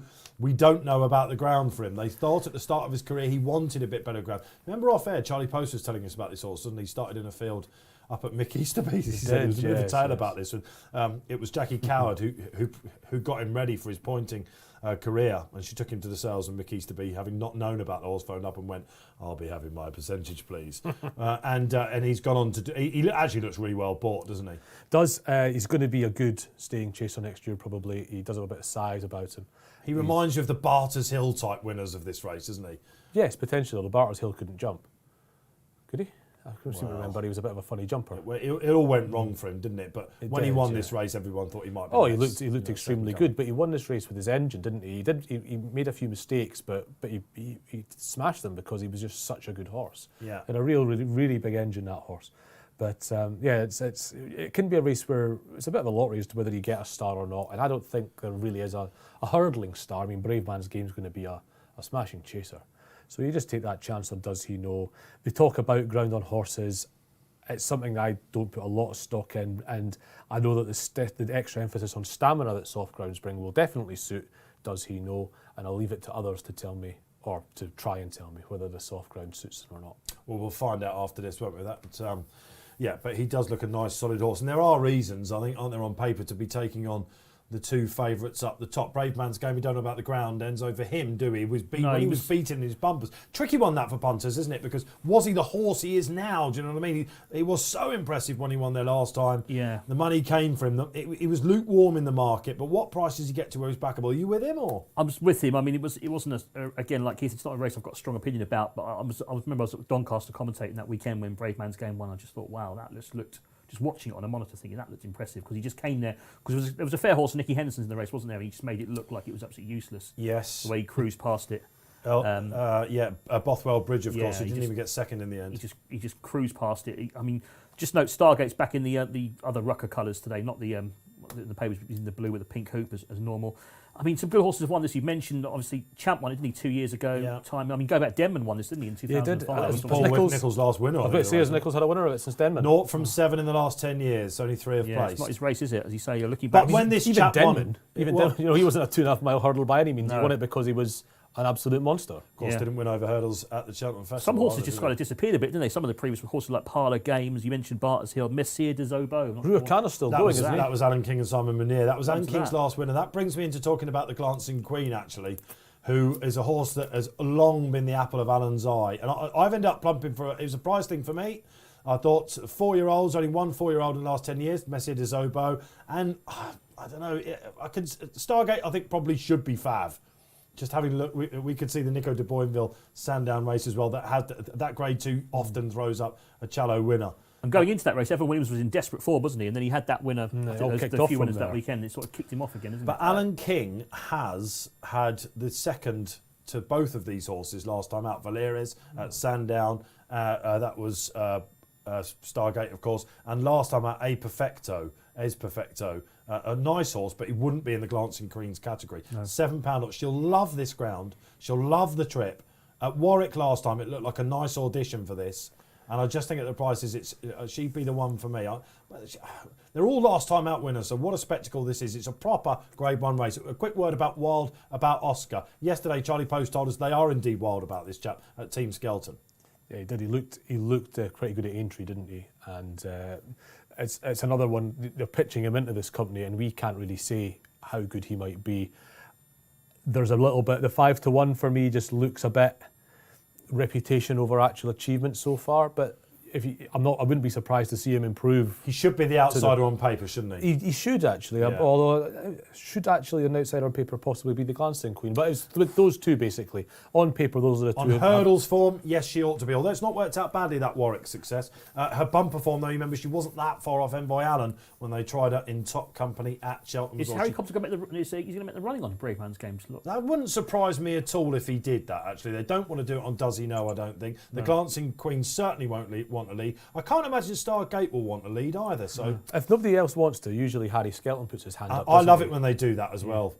Harry Cobden, when he gets him into a rhythm. Oh, Cobden, yes, yeah. Cobden, he's so good at it. There's not a good jockey who's not good in the front, though.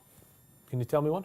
Go on. A good jockey who's not. There isn't. Wow, I think especially Harry Skelton is obviously very good. What I like about Harry Cobden is he times it so well when to kick. That's what I like about them. You see him do it at the likes of Taunton and Huntingdon and Wincanton on those tracks there when he goes wide. Does he know? They're often running then. Grade 1 Does he Challow know time. leads? Over to Tony Ennis. Does he know in front?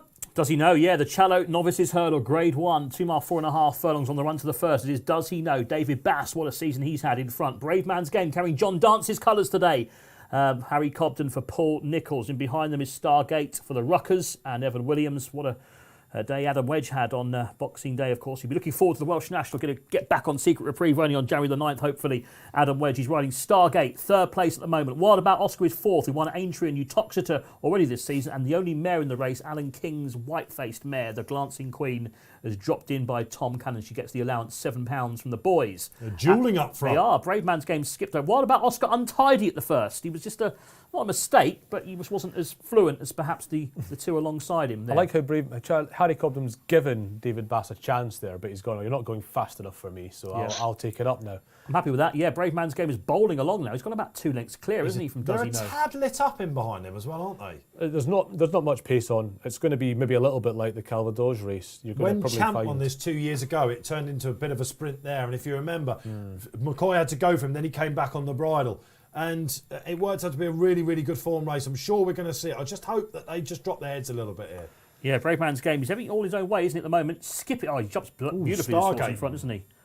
Second Dived place, Does at He that Know? one. Yeah, mistake Stargate. Third place, Wild. I do like the way Brave Man's Game jumps. I mean, I know they're only does, going a he dawdle, does. but he's just very tidy, isn't he? Yes, I mean you're looking at every Paul Nichols horse that is a future chaser, and Yeah. you want to. Calvados was the same, jumped sort of nicely in front. Yeah, And this fella does as well. doesn't he? This chap, you can see him. He's very lengthy. Yeah. You know, we look at Does He Know? He looks like a chaser in the making, and Brave Man's Game makes him look like a tiddler. He still looks a little bit light to me, Brave Man's Game. You see exactly what they mean about the future with him. Oh, don't you? absolutely. Fills He's out got to your fill out a tank bit. about Yeah, it. yeah, definitely. A bit Yeah. gangly still. Yeah, he could be Definitely. really exciting, couldn't he? Brave Man's Game. He's in front, a length clear to Does He Know in second. Outside of those, we have Stargate, Adam Wedge, and then Wild About Oscar, Harry Skelton. And still at the back, the Glancing Queen, held up by Tom Cannon, very good bumper performer. And she is just last of the 5, but not much of a gallop on so far. Brave Man's Game heads down the back straight towards the first of the hurdles down there. There's a couple of lengths clear to Wild About Oscar, who's made up some ground on the outside of Does He Know. Then Stargate, the Sandown winner, and still at the back is the Glancing Queen being held up for hopefully a late run. But Brave Man's Game still happy aloft in front. I'd imagine he's quite shortened up in the bedding so far in the run because he's going nicely. clear. Jesus. Oh, no, Does He Know? Know? Just runs out. Oh, my goodness me. Jinxon gets rid of David Bass. Terrible, unbelievable scene. So no signs of that whatsoever What in his happened career. there? Does he know? Just drink, didn't he? Went left He was, of the hurdle. He was right on And the he's rail. And he just- Galloping still amongst them as well. He just didn't want Dave Bass on his back. Brave Man's Game is hurdling so beautifully in front. Still leads to Wild About Oscar. Stargate in third. Is the loose horse going to go egg him on? That's interesting, isn't it? Loose Hopefully horse has he'll run gone off now. Loose horse is Yeah, off. he's Has the off. Galloping Queen got herself a little bit too far back? I know she's got the class to run on the flat. Glancing Queen, yeah, she's still in it, isn't she? But I think, Wild About Oscar, Wild About made a Oscar's- mistake. Top two. I think he's going well in front, isn't he? He must be short in front. The There Brave didn't Man. look to be much between He's the won top by two in the Yeah, market. he's got odds on. He's got odds on. Odds in on, front. Barry? Evens and 2-1. Evens and 2-1. It's a dead match between the two in front, isn't it? Looks- It's 6-bar, the Glancing Queen. Six to The the Glancing Glancing She Queen. Queen's might still have a say, you know. the Wild About Glancing Oscar Queen. has not jumped well enough. That'll hasn't. probably come back to haunt him. Yeah, Brave Man's Game leads a length clear. Stargate still moving all right in second. Wild About Oscar in third and the Glancing Queen in fourth, but the card's yet to be played. Harry Skelton looks the least happy of the 4 riders as they begin to leave the back straight behind them. Still Harry Cobden. Brave Man's Game has made all to this point, yet to be asked for an effort. Stargate's got it a lot closer in second. Wild About Oscar's in trouble, isn't he? You can see Skelton pushing away now. You'd imagine he looks beat, doesn't he? The way they've gone, they have to collapse for him to come back into it. The Glancing Queen she's just gliding around the outside of him. She's making up some ground. They love this mare. They absolutely love her at home. Still think Brave Man's Game's the one to beat, though. I think he's going best. He's 2's on. He's 2's on, and he deserves to be, doesn't he? He's had a breather, I think, up front. Nothing's took him on. Let's see how he jumps this one. He's a short one, and he's in.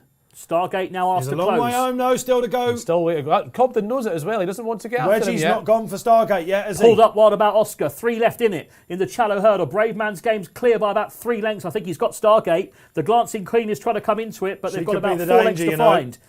Brave Man's Game is going to take a lot of stopping. He's having a look in front this thing. He's still very young, this horse. He was slow there as well at that. But he's still got a 3-length lead over the Glancing Queen in second. Stargate's hanging a bit, isn't he, Stargate? Yeah, he is green. This horse in front, I think he wants a bit of company, but he'll win. He's the best horse in this race. He looks it all over. Brave He's given Man's up on the Game Glancing Queen now. is the last. He's jumped over. It well. He just needs to keep going, and he'll 4 win this. clear of Stargate in second. The Glancing Queen has just got a bit tired in third, but he's a good horse, I think. This is a good horse. Brave Man's Game. He knows his job. He's quicker than clear, and he'll make it 3 on the bounce. Paul Nicholls is back with a Challow Hurdle. His first one since Denman. Harry Cobden is riding high. Look at that. That's impressive, isn't it? Brave Man's Game. Let's have the market for the 2022 RSA, shall we, Barry? Oh, yeah, absolutely. Is there a market for that, the 2022 RSA? But not the RSA. Well, no. What was the RSA? Of course. Anyone want to sponsor it out there? You've got a great chance. Brave Man's Game then. They were worried about the ground beforehand. He got beaten in bumpers on horrible ground. He's definitely becoming the real article now, isn't he, Barry?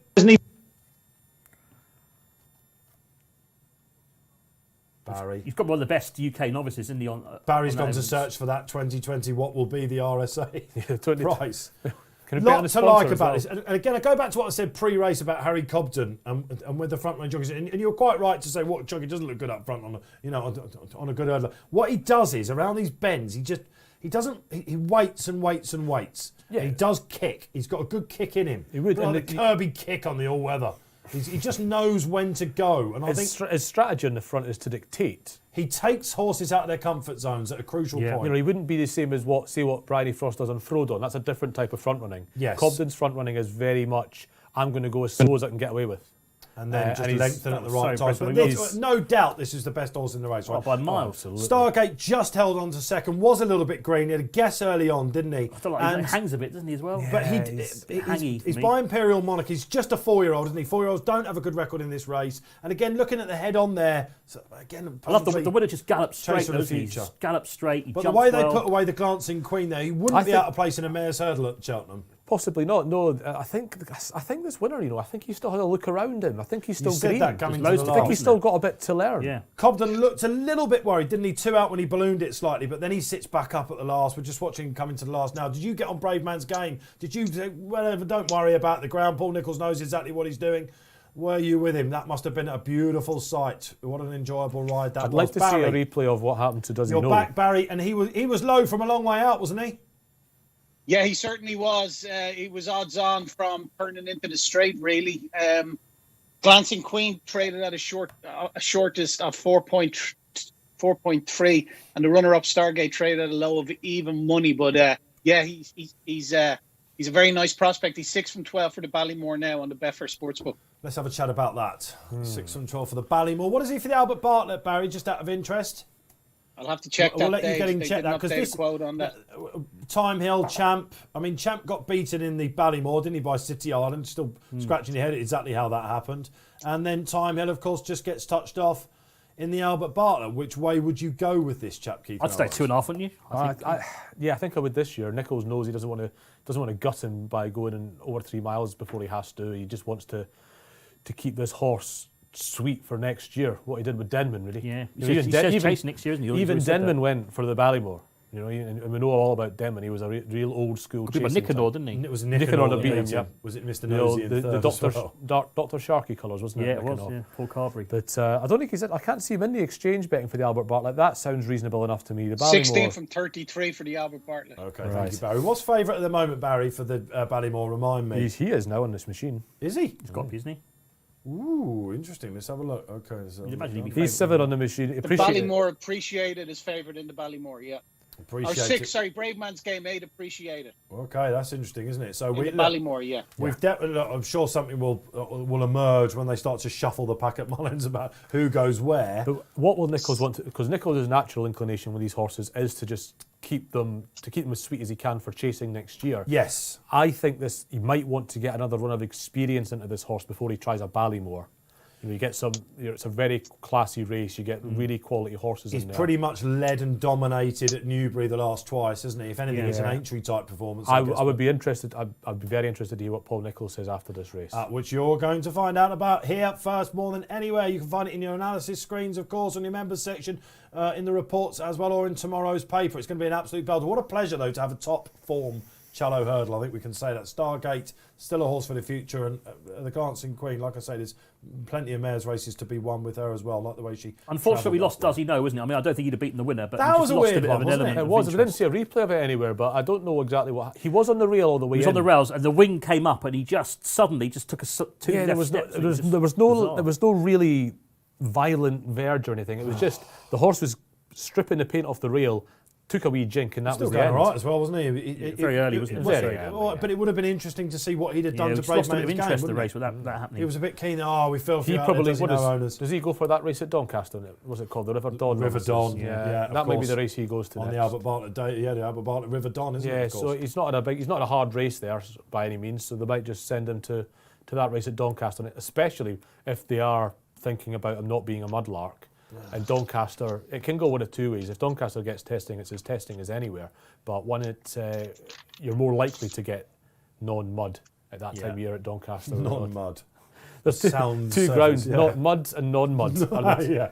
Well, it was interesting. Paul Keeley said something in his Sizzlers I read. He said Cheltenham always seems to be a bog all year round at the moment. Probably watering's probably got a lot to do with it, hasn't it? But for what should be a quick draining track, it does seem to have changed over the years, and we often now, will it be heavy on the first day of Cheltenham? Yeah, there's been a lot. We've had some quite wet winters, possibly. I mean, we're getting wet winters and not cold winters these days. That's something to possibly consider. Nipply out there at the moment. I don't know. Well, it is. This the only time we've had a frost or any snow this whole Today, there's no winter. frost at all until today, have we? It was Is supposed to first snow day? in the Frost south. yesterday. There wasn't was on the west coast mainland. in tier yesterday, threes, there it's was- snowing. Oh yeah, you can get your house in. Well, tier Donny three, was touch and go today, wasn't it? was that snow and frost? Was it? that Frost passed a it was, precautionary inspection. Well, it's raceable when you call off one for frost, isn't it? And we learn something all the time here on RP Live. Listen, we've got a bit of time now until our last, the 3:45 at Newbury. Try and get some socials in for you. How's your festival gone? Highlights, gentlemen, please. So far, Shishkin was something to watch, wasn't it? That was something else. Somebody came on that day, didn't they, and said we were overrating it. I hope he was being provocative. I think so, probably. But with the the umming and ahhing about Hendo's yard, of course, he had the winner on the Yeah, because the yard's got the Lurgy, and this horse is almost guaranteed champion juvenile honours with that run. He'll be the top juvenile of the season so far. He got an RPR of 160. This visual impression was actually backed up by the times. I had a look at some of the time. He was so much quicker than the Desert Orchid up the straight. He's a real Having deal gone to horse, see- isn't he? Oh, he's a proper horse. And the thing, he came in last year very inexperienced to the Supreme. It was the big doubt about him. And the vibes were pretty bad. I don't know, there probably He wasn't was a thing a in that. huge drifter, wasn't he? There Do you remember? was, yeah. He went off about 13-2 in the end, having been Ridiculous. vying for favouritism Yeah. all the week up to it. It was very strange, but he's not had many races at all. He had, it was his third completed hurdle start when he won the Supreme. He's only had 2 chase runs. He should be he could run in the champion chase this year. You know, if Shishkin's, if Altior's, if that is him coming to the end of the road. He won't, of course, because He it's Hendo, isn't it? And he won't go that way because the He can win some. He has been known to win the game spirit with these. Yes, good he novices, has. hasn't he? However, Henderson's comment straight after Altior's defeat in the Desert Orchid was, and in fact, pre-race, I should say, sorry, he'll need this run and he'll need another run, which is only game spirit, isn't it? Yeah. So, Well, yes, it can only be. so Kempton was a real treat, wasn't it? Frodon, Keith, any chance in the King George, Enzo? In the Gold Cup. Gold Cup, no, I'd say. yeah, Gold I'd Cup. say. I can see him running into a place, but can he win a Gold Cup? Even his run there on Boxing Day would have been about 172-ish on ratings. If they go the That sort doesn't of win Gold gallop Cups. that they did in last season's Gold Cup, but perhaps something will try and Oh, take yeah, him on. he's a reliable horse. He'll stay the trip if he gets to control it.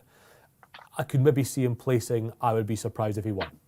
Yes, okay, fair enough. Run about 12 to 1. Enzo, 12, that's not much of a price. Absolute standout highlight for you? I'd say Monkfish probably would be the That was a highlight. lovely race. That was a belter, wasn't it? He's the horse that I'm most excited about from this 4 days of racing. I've got Monkfish. Brave Man's Game would be not far behind him, though, to be honest. Nice. I think he's that good. Appreciate It, obviously. Looked good, didn't he? Shishkin, you've mentioned. Even Shamblu, going back to boxing there, he was impressive. With that round of jumping at Kempton was lovely. I've got thinking about Shamblu. I absolutely love the way he jumps. And there's nothing. What keeps sometimes you wonder about why do we love this game? And Shamblu always reminds me why, because he jumps like no horse I've ever seen. I think he does something with his legs that no other horse does. He takes off with his back legs only, and the front legs just don't need to do anything. It's really strange. He skips over them. But he shouldn't have won on Boxing Day. He wasn't even the best horse in that race. That's the question mark with him. Well, Dan Skelton's always the first when you get the quotes off Dan. He's always thinking, I'm not sure I want to. Well, that's bottom very. him But there. Skelton is a clever trainer. There's always a plan with him, and he knows that the competition concentrates on Cheltenham so much that he sometimes looks elsewhere. And I think Nichols did that a little bit like that too, and Skelton definitely does, because he knows he's not yet got. He doesn't get Monkfishes. He doesn't get horses like that. So he's got to do what he can with Shamblu. Now, Shamblu's an absolutely electric jumper, and it wouldn't be the worst idea in the world to save him for the equivalent to the not RSA at Aintree, because Aintree's fences are every bit as stiff as Cheltenham's. His form's all at flat tracks so far. If Aintree's just going to suit him down to the ground, I can definitely see why they would wait for the for Aintree over the the not RSA. Would they want to take on Monkfish? I don't know. Shamblu, he'd be. The thing is, I think his ability is probably going to max out around 155, 160, and it's his jumping that will elevate him above that, because he is just such a brilliant, brilliant jumper. And you go to Aintree, the Monkfishes of this world have had their big race at Cheltenham, and you get funny results at Aintree precisely because of that, because people want to see the Cheltenham form confirmed, but horses have often had these very hard races at Cheltenham, and the ones that are fresh will often be the ones that do a bit better come Aintree. Let's give a social media comment coming in then on the screen. Cheers, Keith. Stephen Hughes, our lucky 15 man. What one horse would the panel pick in the Cheltenham Champion races? One horse. I'm going to say taking everything into account, not just irrespective of price. Monkfish, or whatever it is called, Chase. Certainty, wasn't he? Can't get beat, can he? Around there. St Calvados for me in the Ryanair. Yeah. What would I go for? I think I'd probably back Politolog for the Champion Chase. I was going to mention Chacun Poursoir, so I'm glad you've mentioned Politolog. Because Chacun Poursoir is obviously the one to beat now, but Politolog was 9 to 1 when I looked earlier in the week. He'll be shorter now because Altior's fluffed his lines. After the Desert Orchid Chase, if you're John Howes, you're thinking, I've got one to beat, haven't I? Well, yeah, yeah, exactly. Chacun Poursoir, you've got one to beat if you're a Politolog. We know what he'll do. And Chacun's got to turn up as well. That's the other thing. Well, exactly. What's he been beating Chacun Poursoir? I know it's. I don't think he does much when he gets to Well, the front. come on. He put away Notebook as he liked, didn't he? Despite the fact the fences weren't jumped on the first day of the that race. I don't think we learned that much from that race. But I don't think he does much in front. I think he looks like he's still got loads to come, and he maybe doesn't. I still think he's probably a better horse than Politolog. Have we got any evidence that he actually suits Cheltenham and he's undulating tracks? He might be a horse that's better on the flatter tracks. He does have that tick to come, doesn't he? Of course, but the great man, of course, knows exactly what he's doing. Good social, that, Stephen. Happy days. So hopefully that's answered. One horse, Barry, in the championship races at Cheltenham. Zana here for me in the Triumph Hurdle. Toughed it out, didn't he, in the Grade 1 spring? Yeah, he's a proper horse.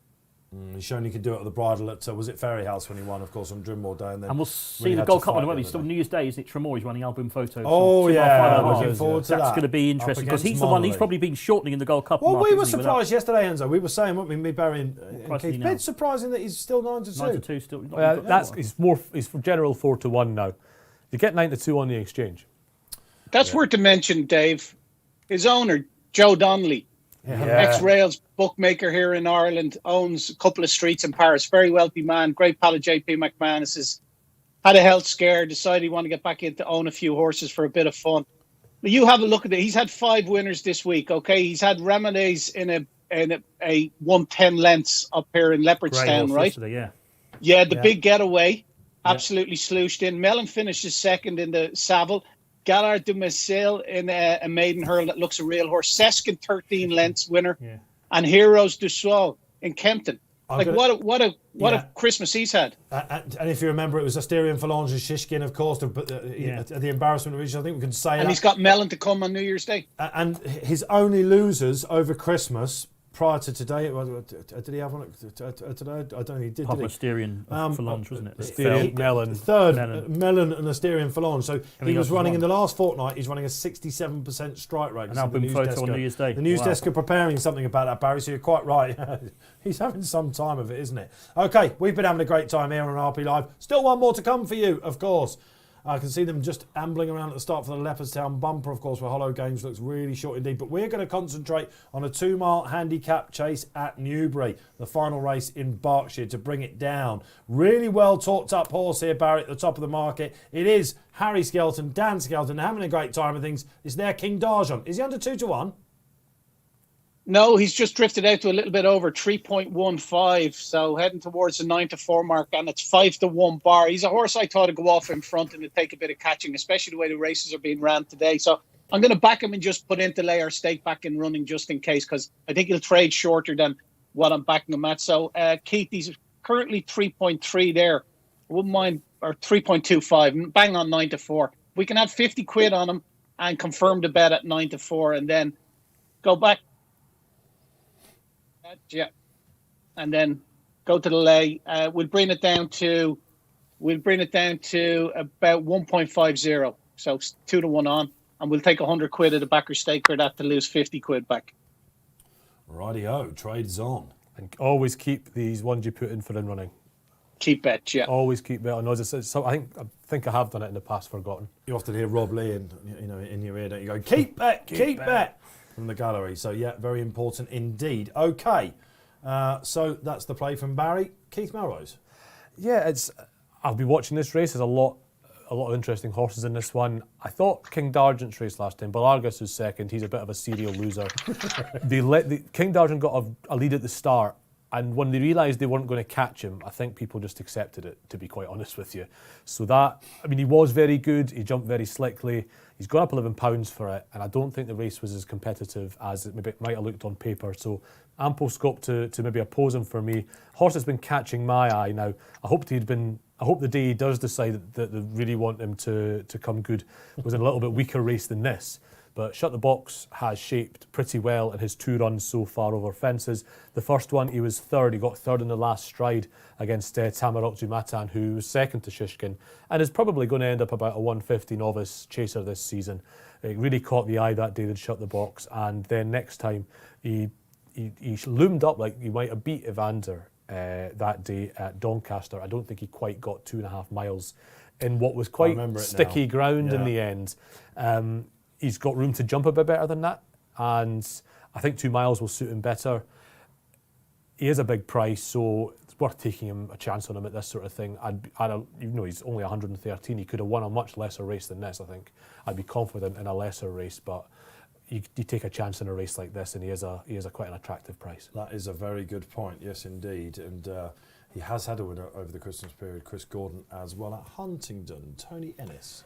Yeah, I was going to be against the favourite here. I was just trying to find something to beat him with. I didn't fancy anything strongly in this race. It's a real tough end, isn't it, to our little day's racing. But I've gone Shanachor Prince Dave at the top. Kim Bailey, obviously no luck in the previous race, which does he know. But I think this horse ran all right. It was better than a normal Southall handicap chase last time. It was quite a valuable race actually for the track, and he ran all right in it in second.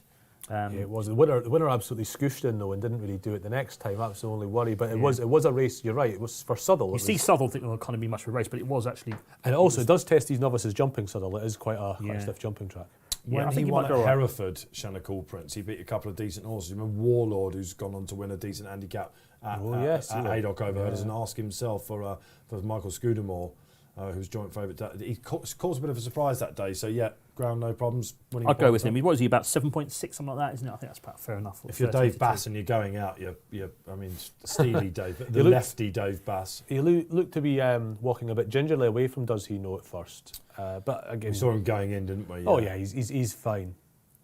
Accelerator Express for me, chaps. We're just watching Hollow Games in the corner of our eye. If you're probably watching that as well. Patrick Mullins is flailing around on Eurotep up front. Hollow Games looks like he's going to get the job done. So man. Whether this is a performance of a champion bumper favourite. I don't know. He's still very green, this horse. Is he the shortest price, Fav? Oh no, Shishkin will be shorter, but the champion, Sir Gerhard's very short. Shishkin's about 5 to 6 now, Sir Gerhard, didn't he, Barry? Let's just have a word about that. That's Sir Gerhard in the Chieveley Partner. If they got another one there, he beat a very well-regarded horse of Gav Cromwell's last time, didn't he? He looks a solid favourite for Cheltenham. Yeah, that's the Chieveley Park horse. He's very well thought of. All right, I'd say in the pecking order, I'd say there's no doubt who's number one in Colantra at the moment. That there Hollow Games looked a very laboured performance for a horse that went off at a Betfair SP of 1.57. I wonder whether the stable form might have something to do with that. You don't know, but yeah, no, fair enough. Two's on, he returned, didn't he? So look, we've seen some proper performances there, but they're on a hat trick, aren't they? Chieveley Park, of course, Envoy Land, Fernie Hollow in the champion bumper. Easy this game, isn't it? Oh yeah, you would expect if you've got their firepower to get the right sort of horses for a national and flat race, wouldn't you? Okay, so we're looking forward to that, seeing whether he might come out and run against Sir Gerhard or whether they go straight there. So Gerhard was favourite for it before he ran, just about, wasn't he? It's just because of the colours, isn't it? Really. Well, there were certainly seemed to be early vibes, didn't there? He'll have Jamie Codd on him. This last race at Newbury, I like one in here, and it's Accelerator Express, who has to reverse Weatherby form with Funambul Sivola, who that day, the Venetia William horse, who reopposes, much worse off at the weights, he jumped incredibly well, the ex-French horse, and really showed his true colours. They then went to Sandown behind Al Nadim, and it was running it back quickly over the wrong trip, I think. Can see him probably being the one to beat if Funambul Sivola. Get the words out, Dave. But Accelerator Express, that wasn't easy to say either. He's a 6-year-old on the back. He'll love this more galloping track, I think, and I'm not worried about the ground. We haven't seen much of him either. He's off the same mark. 6-year-old. Nilma Holland, I saw on the news desk thread that's running through, had a 20-1 into 13-2 winner earlier at Doncaster. Proper plunge. Well, it's paid for the Christmas sprints there. There's a little bit. Well, the Mulholland yard do get the odd one that they really do back. A good yard to watch out for that, actually. He's a very shrewd trainer. And I think with the pulling the weights is enough to make me have a go at getting him as well. I thought the 5-1, 9-2, 4-1-ish. Where is he in the market, Accelerator Express, Barry, as we near the last race? Yeah, he's currently trading at 5.3. So the Drifter, you'd have to say, is the favourite. He's out to 3.6 now. 7.2, Challow Prince, and Funambul Sivola is 7.2. Yeah, they look like they were going to come back in for the Venetia Williams horse. I'm sure we'll see the more polished Funambul here. But King D'Argent, when Paul Keeley and Tom Segal put one up together, the price just goes, doesn't it? And then I think if you miss those horses and you want to go back in for them, 10 minutes before the off is the time to do it, surely. Yeah, well, what happens is the early sparrings of the market tend to be heavily influenced by Keeley and Segal. And then, once the late money tends to reflect certain big hitters on the exchanges and things like that. That's why the money that comes late can often be completely different from what comes earlier. It's because you're getting some of these big hitters coming in and playing late on. But yeah, you're right. Once especially a horse that's already just about favourite, if Keeley and Segal go in on that, they're both guys that like to try and take on favourites where they can, because that's just. What are you telling the punters if you're giving them favourites all the time? But so they don't do it very often.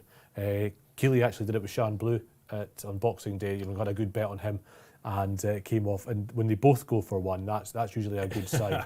Punters actually love it out there, don't they? So, stop trying to be too clever. Just tell us which favourites are the solid ones out there. So King D'Argent, he's drifting out a little bit, but there's a lot of money gone on to him. They're coming out onto the track. Then this should be fairly well run race, shouldn't it? I think Bridal Lonan is one that we should mention as well. Horse that needed his first run back when he won at Lingfield when signing off last year. I know that they were making some positive noises about him. He likes to get on with it a little bit. Do it for the village. Pulled up last time, lows to prove the 11-year-old Richard Johnson. Finnegan's Gardens, another one. Those two, you're looking at those and thinking, those are the old boys. You'd be disappointed actually if they won, because Finnegan's is in great form. And he's been a lovely horse. He'll find a race soon, I think. Somewhere around he'll find a race at Plumpton. Yeah, exactly. Somewhere at Plumpers or Lingfield, something like that. If Lingfield's ever on again.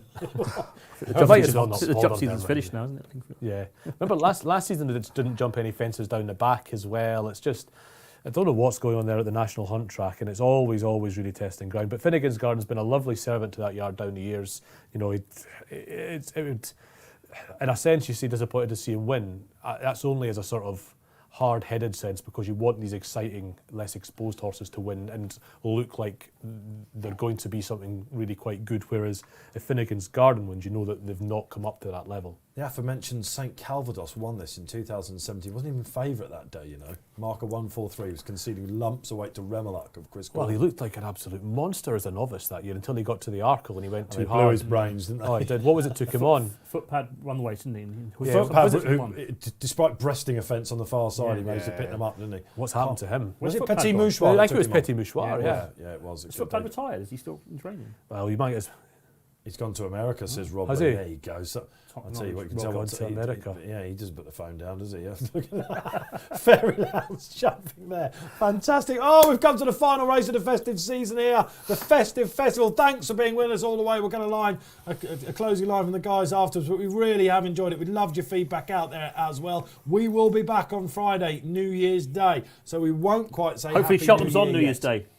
You know, the Grinch is I've back. It's been- what Christmas I've been was too done happy. with, man. I've been so happy today, but I've got to say, still saying waterlogged in places, isn't it? If Cheltenham? man. Cheltenham's off on New Year's Day, you get an absolute treat. Musselburgh becomes the big meeting.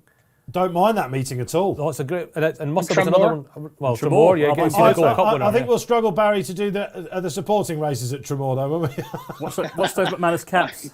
En contraire, David, en contraire. They are off and running in the last then at Newbury. Let's go to Tony Ennis, the big race commentator for the last big race here on RP Live. Yeah, King D'Argent. Very short runs the first here over this 2 mile half a furlong. Flashy, wasn't it, there from the leader? Yeah, King D'Argent jumped it well, leads to in second place on the outside. That's Finnegan's, isn't it? Finnegan's Garden's going to race second. Funambule Savola's racing in third place ahead of Shadow Called Prince. The noseband fourth for Kim Bailey. His fence number Oh, two. he overdid it. Overjumped, didn't he? Yeah, he pitched pitched on a bit landing a on little landing. bit. Because he landed a bit steeply, Yeah. he was very high again like he was at the first. He's going off too quick here, isn't he? Because Well, Finnegan's given him no peace. He'll probably just settle it up after they'll jump the water, and on the bend he'll try and slow it down. wait. Oh, come on, Barry, count to 5. Who's gone?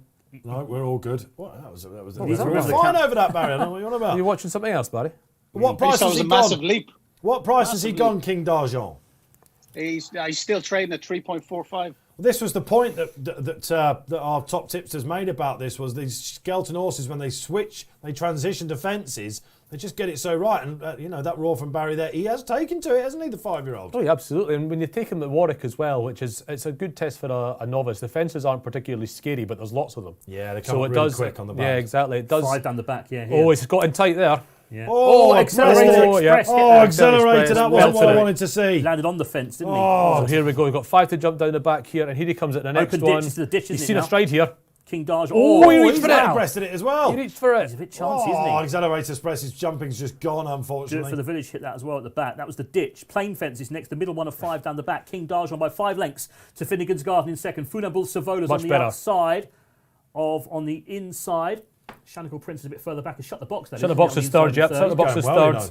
And Where's Funambule Silver Bridal fourth. Lonan gone? Oh, he's still there. He's Wide out the Bridal back. If Lonan. there's a recipient of a pace collapse, it's going to be Shut the Box, Keith, isn't it? Well, you hope so, but King D'Argent's he's done that jumping. well. He's jumping nice and solidly, a little bit high and a little bit Shanacle right, hit but that you're a quite bit. happy. Yeah, I'm not happy Shanacle Prince. He's just being niggled along by Bassey. No, he was. He has dropped back a little bit. He was a clear of those 3 at the rear before, This and he leader's has got dropped away, back isn't from he? them. Keith, he's about 6 clear, I'd say now. Yeah, he It's is. a long way home for King D'Argent Shut over the the Box second is the last, one so- giving chase now on the inside of Finnegan's Garden. Then Funambule Funambule Savola. He's quite happy to let them go for Funambule de Savola. Yeah, he's just waiting in 4th place. Charlie Deutsch, he might be all right still. He's a racy 2-miler, this Funambule. Yes, he is. Accelerator He's a- Express he's- has gone 5th He's now. a little bit like that Fanyon Destraval in a sense, isn't he? Although probably not quite as good. Talented animal. Is he getting a breather Oh, in very Harry Skelton talented. here in front? That's exactly what he's doing. Surely Yeah, he knows. this is the breather before they come to the cross fence. Accelerator Express somehow getting back into contention after that horrible error on the far Bridal side. Lonan is next. Cross Shanacle fence. Prince has gone, I'm afraid. Oh, Oh, he's gone up D'Argent's front. gone. It was coming though, wasn't it? He's 1 or gone 2 up if he front. was- Accelerator cross Express is actually travelling really well into this. The leader is now God, blimey. Finnegan's Garden. Now in second place. Shut the Box has got every chance. Accelerator Express Tanking. cannot win the race after an error like that. You cannot breast it. You'd have to be Tanking. footpad. Funambule Savola's making ground. He's going well. Funambule Yeah, now, he's isn't he? On the travelling outside best. for Charlie Deutsch. Tom all of Cannis had a sudden. little look outside and gone, "Oh, you're travelling better than me." Shut the Box in front though. Still got a I'll chance. tell you what, it's a sun ride from Sam Tristan Davis. Funambule win, lose, or Savola. draw. Here comes 4 out. Accelerator. Oh, Yeah, he's you gotta hurdled think that. about it, Accelerator. Funambule Silver hurdled it. Funambule Savola going really well for Venetia, and Charlie Deutsch has come to join Shut the Box. This is the next in the home straight. This is going to be the last ditch, isn't it? Over that. Oh, he Oh, chose Shut the Stu Box. What left. sort of think about it? Keith Melrose might have called one again here, though. Couple left to jump. He's Through the second. balls He's, go he's well, already though, isn't he? behind. He's already behind, and 2 out. we need this thing not to find much. It's a repetition of the Through the Weatherby balls, form at Savola the in minute. front. Shut the box second. 5 lengths to Accelerator Accelerator in Express third. isn't going to win, but he's shaped remarkably well. There's a big race in him, I think, down the line. this Final morning. fence. It's all on Funambule Silver. He just needs to He's clear just the gotta jump fence. it, He's isn't just he? got to jump it. He just needs one clean jump to win. Funambule Savola for Charlie Deutsch. He's all right. he's He's hits all it. right. He's hits it. Shut the box. Trying to run on again in second. Is he going to find anything He's in front? He's just nursing him No, home. he's Charlie coming back. Deutsch. He is Funambule coming back. Savola's not going to find a lot, but he might have enough in hand. Woo! Shut the box. He's trying to close him on the inside. Funambule Savola's emptying. Shut the box. Trying to run up. I think he'll hold him. He will hold him. Funambule Savola for Venetia Williams and Charlie Deutsch beat Shut the box. Half a length in the end. Accelerator Express. Unlucky. That mistake was probably his undoing, wasn't it? Without that, he might have won. He's finished third. You can do that in maybe some tracks across the country. You cannot do it at Newbury. What Accelerator Express did. Accelerator Express is one of those horses that has gone into every notebook. Every single one. He's run up to his Weatherby form despite the pulling the weight. So let's not take too much away from the winner. Racy, isn't he? He just got to sit tight on him, Charlie Deutsch, and hope they come back to you a little bit. King D'Argent fell, Barry. That must have been the changing complexion in the market at the cross fence. Yeah, very much so. Accelerator Express traded at a low of 2.58, would you believe? Really? And shut the box at a low of 3.05, yeah. 6-4. I could see the Shut the box trading short because I thought he was Yeah, going best. I'm sorry, why would you think Accelerator Express traded shorter than You Shut the must box. have thought they were going to come back, I guess. It would have been. Unless you know, turned on and you missed a mistake. You You just don't know what it takes out of a mistake like that. Shannon Prince was a bit disappointed. Bridle alone and didn't find much. Finnegan's Express found three young horses ahead of him. Lovely run by Shut the Box, Keith. Good shout. You've enjoyed Newbury today, haven't you? I do, because it's a flat track, it's a very fair track, and it tests jumping. You And don't that's why mind taking a price there. No, you don't at all. And you've got competitive races. You don't need to focus on the top of the market a lot of the time. You can look at. There are interesting horses further down in these races. Yeah. There's a lot of depth to them. I'd love to see him in the Red Rum Handicap, this chap at Aintree, the winner. The winner, yes, he Oh, might he'd be. love that, So wouldn't when he hits one at Aintree, though, he'll hit it hard because he jumps very slick, very low, like Fanion D'Estraval, Yeah. who hits. I wouldn't fancy Fanion D'Estraval in a Red Rum because first when he gets wrong, you'll know all about it. But There's the great with meeting back here, of course, just before Cheltenham as well. There might be something for him there. Yeah, is there a 2 mile chase in that? I'm trying to in that think about meeting? it. I think. There's The obviously 2.5 big- miles is a Great Wood Gold Cup one, obviously. I don't think there's anything there. I mean, Accelerator Express. is He the has one run for- particularly well, hasn't he? one. I'm a little bit disappointed with that because without the error, you'd have to think he would have been bang there, I think. But listen, there we go. We've had a great time. Drama all the way here on Racing Post Live. With me throughout the week has been Barry Orr. Barry, you got to the end, man. Yeah, it's been a pleasure, Dave. Yeah, plenty of highlights. There was so much to take in. I suppose Willie Mullins having 6 of the 8 Grade 1 winners here in Ireland, and he added over 500,000 in prize money to his account. So, yeah, it's fair to say in Ireland, Christmas belongs to Willie. Absolutely. I'm not going to be able to top that one, Barry. Just a reminder then that you can win this hoodie. We will announce the winner, of course, for these hoodies, I think. Maybe. Is it just the one? I think It's the same one that you threw. It's the same one, is it? Multiple hoodies, I'm being told. Not just the one that's been felt in the studio, although surely that's going to be top of your list, isn't it? But you can get this on New Year's Day. Tune back in. We will be announcing the winners of the merchandise. Great to have you along. Thanks for your comments on the way. It's been great stuff. Tony Ennis, 9 calls today, man. You finally earned your corn on this show. Yeah, the couple of winners were amateur was a highlight personally of tipping, and did all right with Calvadorge as well earlier on. But it was good. I enjoyed it, Dave. Thank you. A 14-1 winner at the top of the show. 16s. Get it right, sorry. There's another quiz question going forward. Keith Melrose, doublehead. It's been great to have you down, man. Thanks, Steve. I've thoroughly enjoyed it. We'll see you in the new year. We'll see you in the near year too. We'll be back on Friday. Cheltenham, will it be on? For myself, Dave Orton. Happy New Year.